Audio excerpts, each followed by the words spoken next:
السلام علیکم ورحمۃ اللہ وبرکاتہ، نحمده ونصلی علی رسولہ الکریم، اما بعد فاعوذ باللہ من الشیطان الرجیم، بسم اللہ الرحمن الرحیم، رب اشرح لی صدری ویسر لی امری واحلل عقدۃ من لسانی یفقهوا قولی۔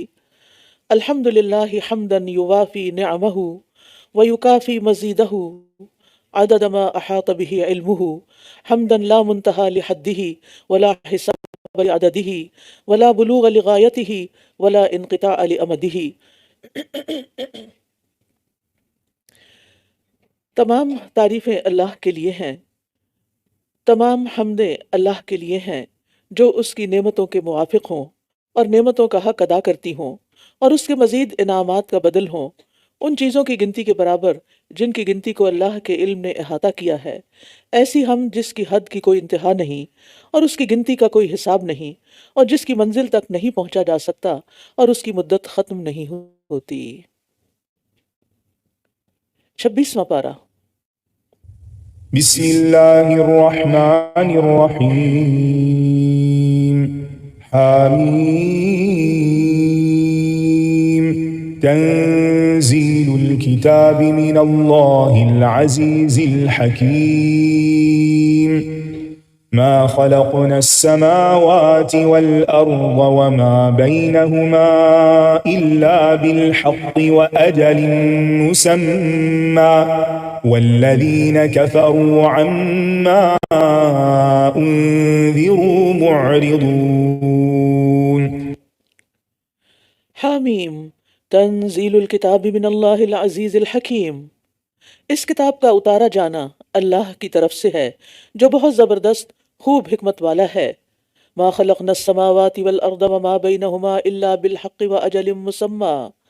ہم نے آسمانوں اور زمین کو اور جو ان دونوں کے درمیان ہے اسے حق اور ایک مقرر وقت تک کے لیے پیدا کیا ہے، اور جن لوگوں نے کفر کیا وہ جس چیز سے خبردار کیے گئے اس سے اعراض کر رہے ہیں۔ یعنی حقیقت تو یہ ہے کہ یہ نظام کائنات ایک بے مقصد کھلونا نہیں بلکہ ایک مقصد کے ساتھ یہ سب کچھ پیدا کیا گیا ہے، اور مقصد کیا ہے کہ اس میں لوگوں کا امتحان لیا جائے، نیک اور بد، ظالم اور مظلوم کا پھر فیصلہ انصاف کے ساتھ کیا جائے، اور اس کے ساتھ ساتھ یہ بھی کہ یہ نظام ہمیشہ کے لیے نہیں، یہ کائنات ہمیشہ کے لیے نہیں بلکہ ایک خاص مدت مقرر ہے اس کی، اور اس کے بعد اس کو لازماً ختم ہو جانا ہے، اور اس کے ختم ہونے پر بدلے کا دن آئے گا۔ لیکن وہ لوگ جو اللہ اور اس کے رسول کا انکار کرتے ہیں وہ اس اصل حقیقت سے منہ موڑے ہوئے ہیں، انہیں یہ بھول چکا ہے کہ انہیں مرنے کے بعد دوبارہ جی بھی اٹھنا ہے۔ قل ارأیتم ما تدعون من دون اللہ ارونی ماذا خلقوا من الارض۔ آپ کہہ دیجئے کیا کبھی تم نے غور کیا کہ جنہیں تم اللہ کے سوا پکارتے ہو مجھے دکھاؤ انہوں نے زمین میں کیا پیدا کیا ہے، یا آسمانوں میں ان کی کوئی شراکت ہے؟ اگر تم سچے ہو تو اس سے پہلے کی کوئی کتاب یا علم کے کچھ باقی ماندہ آثار میرے پاس لاؤ۔ تو اسے پتہ چلتا ہے کہ مشرکین کے پاس اپنے شرک کے لیے نہ کوئی عقلی دلیل ہے اور نہ کوئی نقلی دلیل۔ نقلی دلیل دو طرح کی ہوتی ہے، ایک یہ کہ کوئی بات اللہ نے اپنی کتاب میں نازل کی ہو، یعنی قرآن مجید سے ہمیں پتہ چلے کہ اللہ تعالیٰ نے اپنے علاوہ اور بھی کوئی شریک بنا رکھے ہیں، ایسا کچھ بھی نہیں ہے، پوری کتاب اس کی تردید کرتی ہے۔ تو مشرکین سے کہا جا رہا ہے کہ اگر کوئی ایسی کتاب ہے تو لا کر دکھاؤ، اور دوسرا یہ کہ وہ بات دلیل ہوتی ہے جو پیغمبر کی طرف سے آئی ہو، یعنی ان کا کوئی حکم ہو، ان کا کوئی قول ہو، ان کا کوئی فعل ہو، اور اس پر کوئی علمی سند بھی موجود ہو۔ لیکن مشرکین کے پاس اپنے عقیدے کے ثبوت میں نہ کوئی آسمانی کتاب تھی اور نہ کسی پیغمبر کا کوئی قول جو مستند طریقے سے ہم تک پہنچا ہو، اس لیے شرک کی کوئی بنیاد ہے ہی نہیں۔ وَمَنْ أَضَلُّ مِمَّنْ يَدْعُو مِن دُونِ اللَّهِ مَن لَّا يَسْتَجِيبُ لَهُ إِلَىٰ يَوْمِ الْقِيَامَةِ وَهُمْ عَن دُعَائِهِمْ غَافِلُونَ۔ اور اس سے بڑھ کر گمراہ اور کون ہو سکتا ہے جو اللہ کو چھوڑ کر انہیں پکارتا ہے جو قیامت کے دن تک اسے جواب نہیں دے سکتے بلکہ وہ ان کے پکارنے سے ہی غافل ہیں۔ یعنی پتھر کے بت قیامت تک تمہیں کوئی جواب نہیں دیں گے، وہ بولیں گے ہی نہیں، وہ تو ہل جل بھی نہیں سکتے، ان کے اندر تو زندگی ہی نہیں، لہٰذا غیر اللہ کو پکارنا شرک اکبر ہے اور سری حماقت ہے۔ ابن قیم رحمہ اللہ کہتے ہیں کہ شرک اکبر کی انواع میں سے ایک قسم یہ ہے کہ انسان مردوں سے حاجتیں طلب کرے، یعنی قبروں پہ جا کر اپنے دل کا حال سنائے اور اپنے لیے دعا کرے، اور ان سے فریاد کرنا اور ان کی طرف توجہ کرنا اور دنیا کے شرک کی اصل بنیاد یہی ہے، کیونکہ میت کے تمام اعمال منقطع ہو جاتے ہیں اور وہ اپنے نفع نقصان کا مالک نہیں ہوتا۔ کہا یہ کہ وہ اس آدمی کے نفع نقصان کا اختیار رکھتا ہو جو اس سے فریاد کر رہا ہے اور اس سے اپنی حاجت پوری کرنے کا سوال کرتا ہے یا اس سے درخواست کرتا ہے کہ وہ اس حاجت کے سلسلے میں اس کے لیے اللہ کے پاس سفارش کرے۔ یہ بات وہ اپنی کتاب مدارک السالکین میں کہتے ہیں۔ تو یاد رکھیے کہ شرک کبیرہ گناہ ہے، اکبر الکبائر ہے، اور جو شخص اس حال میں مر جائے کہ وہ اللہ کے سوا اوروں کو بھی اس کا شریک ٹھہراتا رہا تو وہ آگ میں داخل ہوگا، یعنی پھر اس کی نجات کی کوئی صورت نہیں، اور جو ایسا نہ کرے وہ جنت میں داخل ہوگا۔ یعنی لوگوں کے دو بڑے گروہ ہیں، ایک وہ جو شرک کرتے ہیں اور ایک وہ جو شرک نہیں کرتے۔ وَإِذَا حُشِرَ النَّاسُ كَانُوا لَهُمْ أَعْدَاءً وَكَانُوا بِعِبَادَتِهِمْ كَافِرِينَ، اور جب سب لوگ جمع کیے جائیں گے تو یہ ان کے دشمن ہوں گے اور ان کی عبادت سے انکاری ہوں گے، یعنی جن نیک بندوں کو انہوں نے اللہ کو چھوڑ کر پکارا وہ ان کے الٹے دشمن بن جائیں گے۔ اور جب ہماری واضح آیات ان پر پڑھی جاتی ہیں تو وہ لوگ جنہوں نے کفر کیا حق کے بارے میں کہتے ہیں جبکہ وہ ان کے پاس آ چکا ہے کہ یہ تو کھلا جادو ہے، یعنی حق سے مراد قرآن کریم ہے، یعنی اس کے اعجاز اور اس کی قوت تاثیر کو دیکھ کر وہ اس کو جادو سے تعبیر کرتے ہیں۔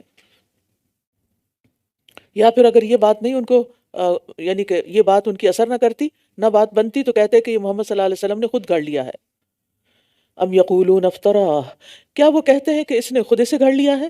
آپ کہہ دیجئے اگر میں نے خود اسے گھڑ لیا ہے تو میرے لیے اللہ کے مقابلے میں کسی چیز کے وہ مالک نہیں ہو سکتے، تو تم میرے لیے اللہ کے مقابلے میں کسی چیز کے مالک نہیں ہو سکتے۔ وہ خوب جانتا ہے جن باتوں میں تم مشغول ہوتے ہو، میرے اور تمہارے درمیان اس کا گواہ ہونا کافی ہے، اور وہ بہت بخشنے والا نہایت رحم کرنے والا ہے۔ تو اس سے پتہ چلتا ہے کہ اگر پیغمبر بھی اللہ پہ جھوٹ باندھیں تو وہ اللہ کی گرفت سے نہیں بچ سکتے۔ قُلْ مَا كُنْتُ بِدْعًا مِّنَ الرُّسُلِ، آپ کہہ دیجئے میں رسولوں میں سے کوئی انوکھا نہیں ہوں، کوئی نیا رسول نہیں ہوں، مجھ سے پہلے بھی کئی رسول آئے ہیں، اور میں نہیں جانتا کہ میرے ساتھ اور تمہارے ساتھ کیا کیا جائے گا۔ میں تو صرف اس وحی کی پیروی کرتا ہوں جو میری طرف بھیجی جاتی ہے، اور میں تو صرف کھلم کھلا خبردار کرنے والا ہوں۔ یعنی نبی صلی اللہ علیہ وسلم سے پہلے بہت سے پیغمبر آ چکے ہیں، بہت سے نبی آ چکے ہیں، اور پیغمبر جو ہوتے ہیں وہ اللہ کا پیغام پہنچانے کے لیے آتے ہیں، غیب کی خبریں دینے کے لیے نہیں آتے، یا ان کے پاس کوئی خدائی اختیارات نہیں آ جاتے، کیونکہ وہ یہ نہیں بتاتے کہ میرے ساتھ کیا ہوگا، تمہارے ساتھ کیا ہوگا، کل کیا ہوگا، یعنی غیب کی خبریں نہیں دیتے۔ ان اتبع الا ما یوحى الیہ، نبی صلی اللہ علیہ وسلم کو وحی کی پیروی کا حکم دیا گیا تھا۔ قل ارأیتم ان کان من عند اللہ وکفرتم بہ، آپ کہہ دیجئے کیا تم نے غور کیا کہ اگر یہ اللہ کی طرف سے ہو اور تم نے اس کا انکار کیا، حالانکہ بنی اسرائیل میں سے ایک گواہ نے اس جیسے کلام پر گواہی دے دی، پھر وہ اس پر ایمان بھی لا چکا جبکہ تم تکبر کرتے رہے، بے شک اللہ ظالم لوگوں کو ہدایت نہیں دیتا۔ تو اس سے وشاہد شاہد ان سے پتہ چلتا ہے کہ یہود و نصارہ میں سے بھی کچھ لوگ مسلمان ہوں گے، ان کی ایک طرح سے ان کے بارے میں پیشن گوئی ہے، اور اس میں مشرکین مکہ کے لیے تنبیہ بھی ہے کہ جو لوگ پہلی کتابوں میں جو پہلے سے آسمانی کتاب رکھتے تھے وہ تو ایمان لانے میں تم سے آگے نکل جائیں گے اور تم اپنے گھمنڈ میں بیٹھے رہو، تو یہ بہت ظلم کی بات ہے۔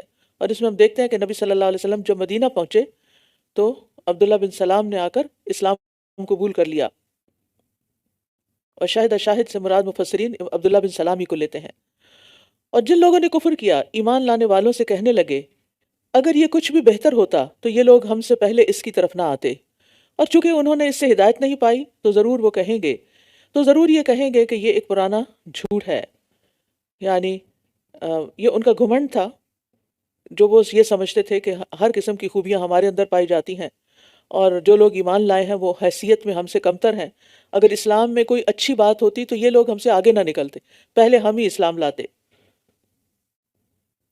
کیونکہ کفار مکہ اپنے زوم میں خود کو اللہ کے ہاں بڑا معزز سمجھتے تھے کہ ہمارا بڑا مقام ہے، کیونکہ وہ اللہ کے گھر کی مجاوری کر رہے تھے، وہ حاجیوں کو کھانا کھلاتے، پانی پلاتے، اور اس مسجد کو آباد کیے ہوئے تھے اپنے تئیں، تو وہ سمجھتے تھے کہ ہمارا بڑا مقام و مرتبہ، کیونکہ قریش کو واقعی ایک مقام تو حاصل تھا عرب جاہلیت میں، لیکن انہوں نے نبی صلی اللہ علیہ وسلم کی حیثیت کو جب نہیں پہچانا تو ان سے وہ ساری سرداری جاتی رہی۔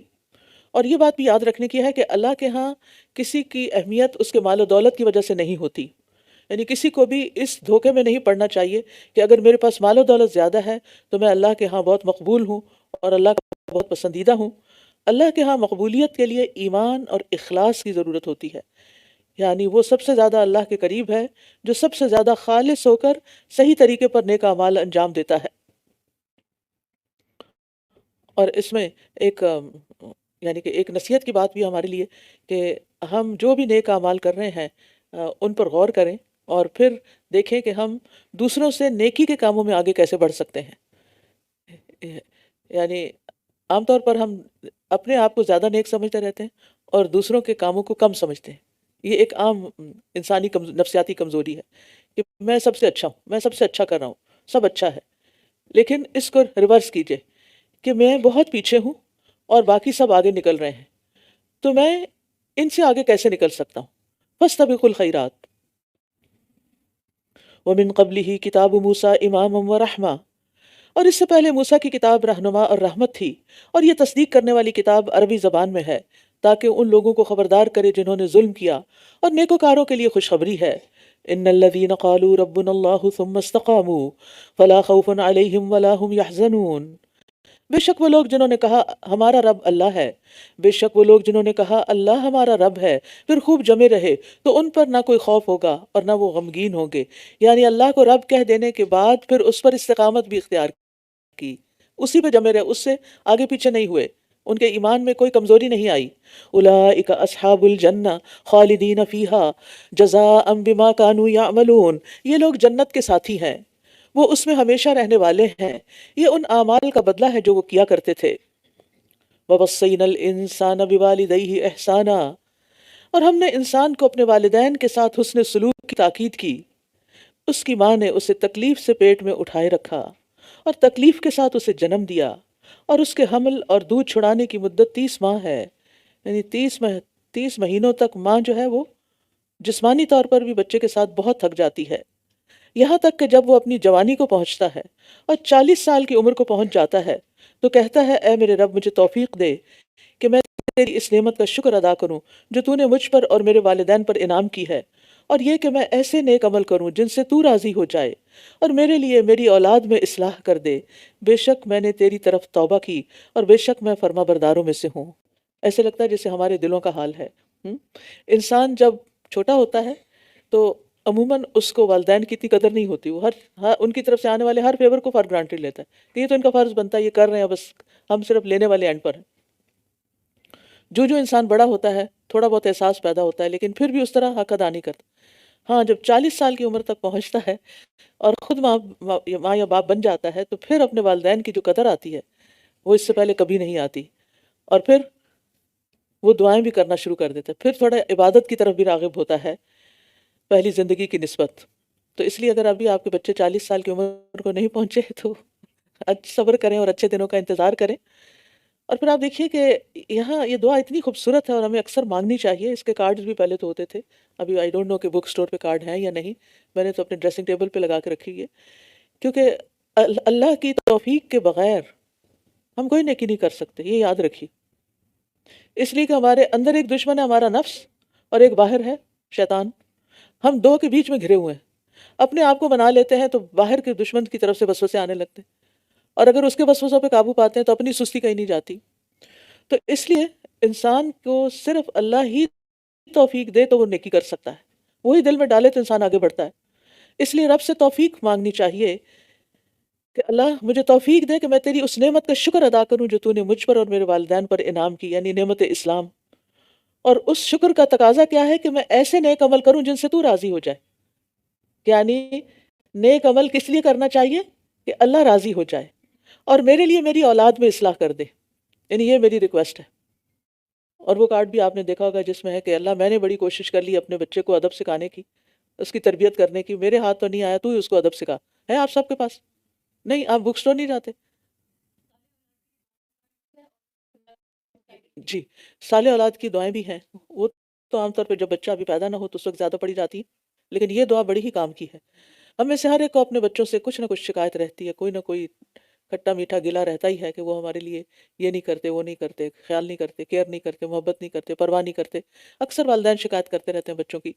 تو ایسے میں پھر اللہ ہی کی طرف رجوع کرنا چاہیے کہ اللہ ان کے دلوں میں ڈالے کہ وہ والدین کی قدر کریں۔ تو اور میں ایسے نیک عمل کروں جس سے تو راضی ہو جائے اور میرے لیے میری اولاد کی اصلاح کر دے، بے شک میں نے تیری طرف توبہ کی۔ یہ دیکھیں کتنی اہم بات ہے، کیونکہ ہمارے بچے جو ہمارے ساتھ کرتے ہیں نا وہ ہم اپنے والدین کے ساتھ کر چکے ہوتے ہیں، ہمیں بھی شعور دیر سے آتا ہے، دیر سے ہی آیا۔ تو اتنی جامع دعا ہے یہ کہ جس کا ہر حصہ اتنا سچا ہے، تو سارا ہی قرآن برحق ہے، سچا ہے، لیکن کچھ کچھ جو چیزیں ایسی ہوتی ہیں نا وہ یوں لگتا ہے جیسے اندر سے نکل رہی، یہ ہماری ضرورت تھی، یہ ہمیں فٹ آ رہی ہیں۔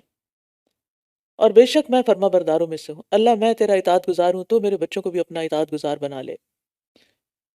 تو جی، تو اس میں آپ دیکھیے کہ حسن سلوک تو والدین دونوں کے ساتھ ہوگا، لیکن ماں حسن سلوک پر باپ میں مقدم ہے، یا کیونکہ ماں نے تکلیفیں زیادہ اٹھائی ہوتی ہیں، اور ماں کے 3 حق ہیں جیسے کہ ایک حدیث سے ہمیں پتہ چلتا ہے۔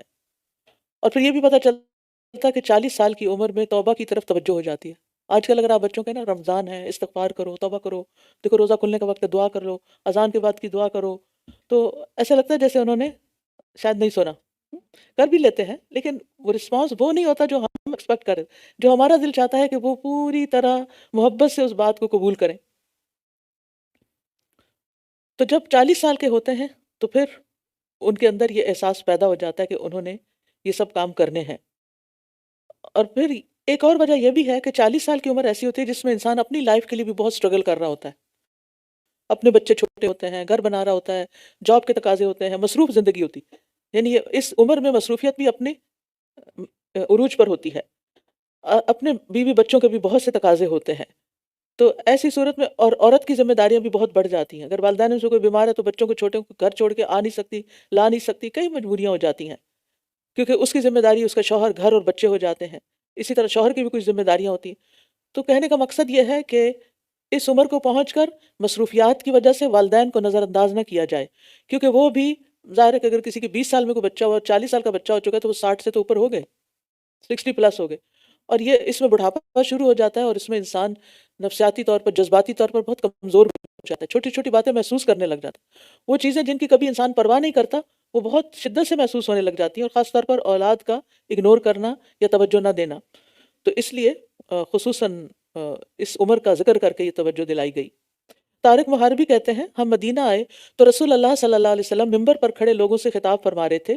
آپ فرما رہے تھے دینے والے کا ہاتھ اونچا ہوتا ہے، اور سب سے پہلے تم اسے دو جس کی کفالت کے تم ذمہ دار ہو۔ اپنی ماں کو دو، اپنے باپ کو دو، یعنی ماں اور باپ میں سے بھی اگر سلیکٹ کرنا تو پہلے ماں کا حق آتا ہے۔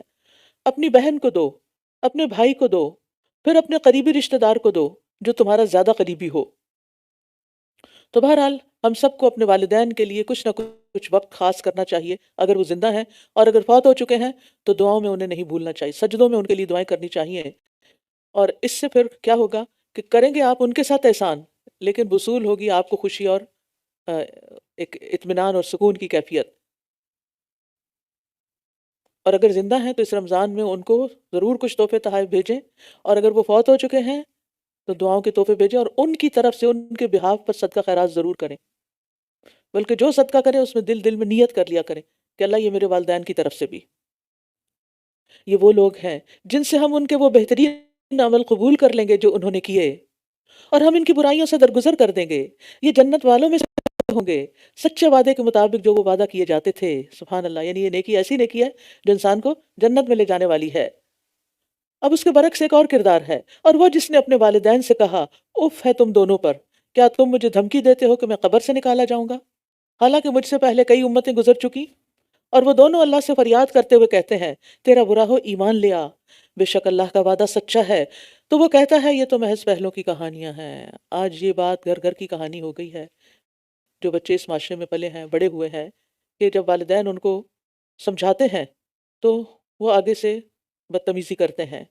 جس نے اپنے والدین سے کہا اف، کیونکہ پیچھے ہم بنی اسرائیل صورت میں پڑھ چکے ہیں، وَلَا تَقُلْ لَهُمَا اف، ماں باپ کو اف بھی نہیں کہہ سکتے۔ اور پھر یہ کہ ان کی باتوں کو دھمکی سمجھتے ہیں کہ آپ ہمیں تھریٹ کر رہے ہیں کہ میں قبر سے نکالا جاؤں گا تو پھر میرا حساب کتاب ہوگا۔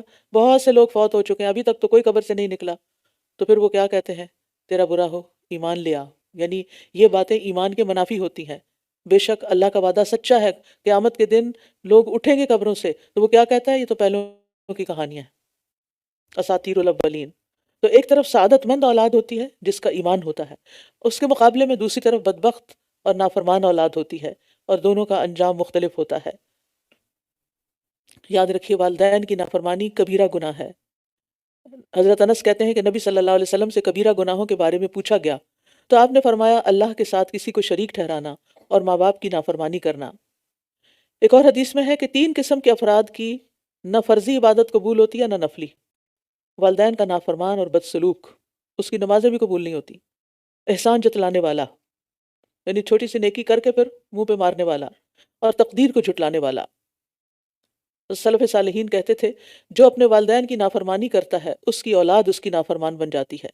تو اس لیے اگر اولاد نافرمانی کرے یا بات نہ مانے تو والدین کے حق میں دعا اور زیادہ کر دیں اور کثرت سے استغفار اور توبہ کریں۔ یہ وہ لوگ ہیں جن پر بات ثابت ہو گئی جن و انس کے ان گروہوں میں سے جو ان سے پہلے گزر چکے ہیں کہ بے شک یہ خسارہ پانے والے تھے۔ وَلِكُلٍّ دَرَجَاتٌ مِّمَّا عَمِلُوا وَلِيُوَفِّيَهُمْ أَعْمَالَهُمْ وَهُمْ لَا يُظْلَمُونَ، اور ہر ایک کے لیے ان کے اعمال کے مطابق درجے ہیں۔ ہر ایک کے لیے ان کے اعمال کے مطابق درجے ہیں۔ جتنا گڑ ڈالو گے اتنا ہی میٹھا ہوگا، جتنا تھکو گے عبادت کے لیے، جتنا محنت کرو گے اتنا ہی درجہ بلند ہوگا۔ ہر سجدے کے عوض ایک درجہ بلند ہوتا ہے۔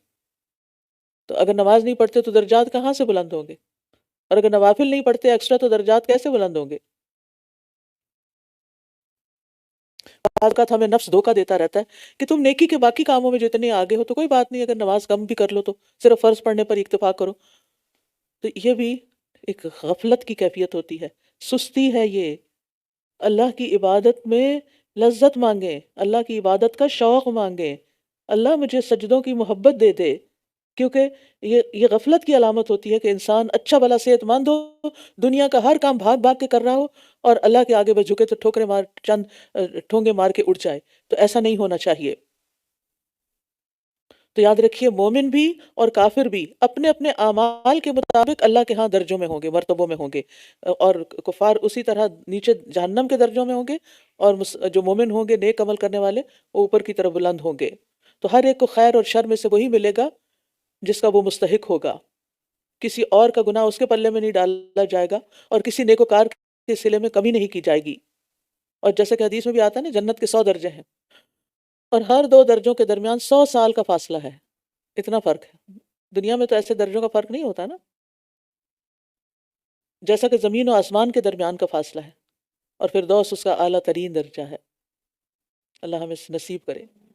اور جس دن وہ لوگ جنہوں نے کفر کیا آگ پر پیش کیے جائیں گے، ان سے کہا جائے گا تم اپنی نعمتوں کا حصہ دنیا کی زندگی میں لے چکے اور ان سے خوب فائدہ اٹھا چکے، تو آج تم ذلت کے عذاب سے بدلہ دیے جاؤ گے، اس لیے کہ تم زمین میں ناحق تکبر کرتے رہے اور اس لیے کہ تم نافرمانی کیا کرتے تھے۔ یعنی وہ وقت یاد کرو جب کافروں کی آنکھوں سے پردے ہٹا دیے جائیں گے اور وہ جہنم کی آگ دیکھ رہے ہوں گے یا اس سے قریب ہوں گے، تو اس وقت ان سے کہا جائے گا کہ اب اس کے بعد تمہارے لیے کوئی نعمت نہیں، تم نے جو نعمتیں استعمال کرنی تھی وہ دنیا میں کر کے آ چکے ہو۔ طیبات ان نعمتوں کو کہتے ہیں جو کھانے میں، خاص طور پر جو انسان ذوق شوق سے کھاتے ہیں، اپنی پسند کی چیزیں، اور جن کو کھا کے انسان خوشی محسوس کرتا ہے، انجوائے کرتا ہے۔ تو ہمیں حلال اور طیب کھانے کے لیے کہا گیا ہے۔ طیب ٹیسٹی ہوتا ہے، لیکن ایسا ٹیسٹی نہیں کہ جو بیماری لائے، کیونکہ بعض چیزیں کیمیکلز کے ساتھ ایسے مسالے بنائے گئے ہیں کہ جو چیزوں کو ٹیسٹی تو کر دیتے ہیں مگر ان کے جسم پر اثرات بہت برے ہیں۔ تو کیا طیبات کا استعمال کرنا نہیں چاہیے کہ لوگوں کو کہا جائے گا چونکہ تم دنیا میں سب انجوائے کر چکے ہو اب تمہارے لیے کچھ نہیں؟ نہیں، ایسا نہیں۔ اس کا مطلب یہ ہے کہ اگر دنیا کی نعمتوں سے فائدہ اٹھانے کے ساتھ ساتھ انسان اللہ کی اطاعت بھی کرتا ہے اور اللہ کی نعمتیں استعمال کر کے شکر ادا کرتا ہے تو پھر اس کی پکڑ نہیں، کیونکہ وہ حدیث میں آتا ہے نا، الصائم الصابر کالطاعم الشاکر، صابر روزہ دار ایسا ہی ہے جیسے شکر گزار کھانے والا، یعنی کھانے والا شکر گزار۔ یعنی اگر ہم کوئی اچھی چیز کھاتے ہیں اور شکر ادا کرتے ہیں اور دوسرے شخص نے روزہ رکھا ہو تو دونوں اجر میں برابر ہے، لیکن اگر کھا کے اور بھول جاتے ہیں اور شکر ادا ہی نہیں کرتے تو پھر اور بات ہے۔ یعنی فکر آخرت سے بے نیاز ہو کر نعمتوں کا استعمال انسان کو سرکش بنا دیتا ہے، باغی بنا دیتا ہے۔ اور مومن کچھ لذت کی چیزوں کو آخرت کے لیے بھی چھوڑ دیتا ہے، جیسے آج کل رمضان ہے نا، تو آپ نے دیکھا ہوگا کہ رمضان نہ ہو تو ہم دن میں کچھ نہ کچھ اسنیکنگ وغیرہ کرتے رہتے ہیں، کوئی چائے کا کپ لے لیا، کوئی نٹس لے لیے، کوئی چیز لے لی، تو انجوائے کرتے ہیں، تھکے ہوئے ہوتے ہیں تو مزہ آ جاتا ہے تھوڑا سا بھی کچھ لے کے. لیکن اب ہم اللہ کی خاطر روزہ رکھ رہے ہیں تو اپنی وہ لذیذ چیزیں، وہ تھکاوٹ اتارنے والی چائے کافی، وہ سب کیا کرتے ہیں، چھوڑ دیتے ہیں. کوئی بات نہیں، یہ اللہ کی خاطر چھوڑ رہے ہیں. اسی طرح کچھ اور چیزیں بھی، مثلاً آپ نے تراویح کے لیے جانا ہوتا ہے تو مزے کا کھانا بہت انجوائے کر کے تو نہیں کھا سکتے، کیونکہ اگر وہ کھانے بیٹھ گئے پھر تو تراویح کا ٹائم گزر جائے گا، کیونکہ نماز تک نہیں پہنچ سکتے آپ. تو یہ کیوں چھوڑا، کس کے لیے؟ آخرت کے لیے نا، کہ کچھ نیک عمل کر لیں یہاں اور یہ بعد میں سے. بس بعد اوقات کہتے ہیں ڈھک کے رہو تو ساری میں کھا لوں، اور ساری میں پھر دل نہیں چاہتا، اچھا چلو کل کھا لیں گے، کوئی بات نہیں. تو آپ چھوڑتے چلے جاتے ہیں. بعض اوقات آپ کوئی بہت مزے کی چیز پکانا چاہتے ہیں کہ یہ سوچ کے کہ نہیں عبادت کا وقت ہے، میرا سپارہ رہ جائے گا، میں پہلے اپنی تلاوت کر لوں، تو وہ آپ جانے دیتے ہیں. تو اس طرح بہت سے مواقع پر انسان اللہ کی اطاعت میں، اور خاص طور پر جب انسان طالب علم بن جاتا ہے، دین کا طالب علم، اور اس میدان میں قدم رکھ دیتا ہے، تو علم کا حاصل کرنا مشقت کے بغیر نہیں ہوتا. اور جب آپ کی اس میں مشغولیت ہوتی ہے تو پھر آپ بہت سی آپ کو لذیذ چیزوں کو چھوڑنا بھی پڑتا ہے. اسی طرح یہ ہے کہ بعض پہننے کی چیزوں میں، لباس ہو، زیور ہو، دنیا کی رکھ رکھاؤ کی چیزیں ہوں. اب آپ حجاب کر رہے ہیں تو ظاہر ہے اس طرح تو آپ نہ میک اپ کر سکتے ہیں، نہ آپ وہ سب کچھ پہن سکتے ہیں. رسول اللہ صلی اللہ علیہ وسلم اپنے گھر والوں کو زیور اور ریشم سے منع کرتے تھے. حرام نہیں ہے، لیکن اپنے گھر والوں کو روکتے تھے اور فرماتے تھے اگر تم جنت کا زیور اور ریشم پہننا پسند کرتے ہو تو پھر دنیا میں نہ پہنا کرو، یعنی وہاں کے لیے چھوڑ دو، دنیا میں صدقہ کر دو. قتادہ کہتے ہیں کہ ہم سے کہا گیا کہ عمر رضی اللہ عنہ نے کہا اگر میں چاہوں تو تم سب سے زیادہ لذیذ کھانا کھاؤں اور سب سے زیادہ نرم لباس پہنوں، لیکن میں اپنی لذیذ چیزیں آخرت کے لیے باقی رکھتا ہوں. حضرت عمر جب شام میں گئے تو ان کے لیے کھانا بنایا گیا کہ ایسا کھانا کبھی دیکھا نہیں گیا تھا. انہوں نے کہا اگر ہمارے لیے یہ کھانا ہے تو ان مسلمان فقراء کے لیے کیا حال ہوگا، تو ان مسلمان فقراء کے لیے کیا ہوگا جو اس حال میں فوت ہو گئے کہ وہ جو کی روٹی بھی سیر ہو کے نہ کھا سکتے تھے. تو خالد بن ولید نے کہا ان کے لیے جنت ہے، وہ جنتوں میں پہنچ گئے. حضرت عمر کی آنکھیں آنسوں سے چھلکنے لگیں. پھر عمر رضی اللہ عنہ نے کہا اگر دنیا سے ہمارا نزدیک دنیا کا یہی گھٹیا سامان ہے اور وہ پہلے لوگ اپنے حصے میں جنت لے گئے تو انہوں نے ہم سے بہت زیادہ فرق ڈال لیا، یعنی اعلیٰ ترین کھانے کو انہوں نے جنت کے مقابلے میں کیا کہا، یہ گھٹیا چیز ہے. لیکن ہم اسے گھٹیا سمجھتے نہیں نا، اسی لیے ان چیزوں کے پیچھے دوڑتے رہتے ہیں. پھر فرمایا وَاذْكُرْ أَخَا عَادٍ إِذْ أَنذَرَ قَوْمَهُ بِالْأَحْقَافِ، اور عاد کے بھائی ہود کا ذکر کیجئے جب اس نے اپنی قوم کو احقاف میں خبردار کیا، جبکہ اس سے پہلے اور اس کے بعد کئی خبردار کرنے والے گزر چکے، جبکہ اس سے پہلے اور اس کے بعد کئی خبردار کرنے والے گزر چکے کہ تم صرف اللہ کی عبادت کرو، بے شک میں تم پر ایک بڑے دن کے عذاب سے ڈرتا ہوں.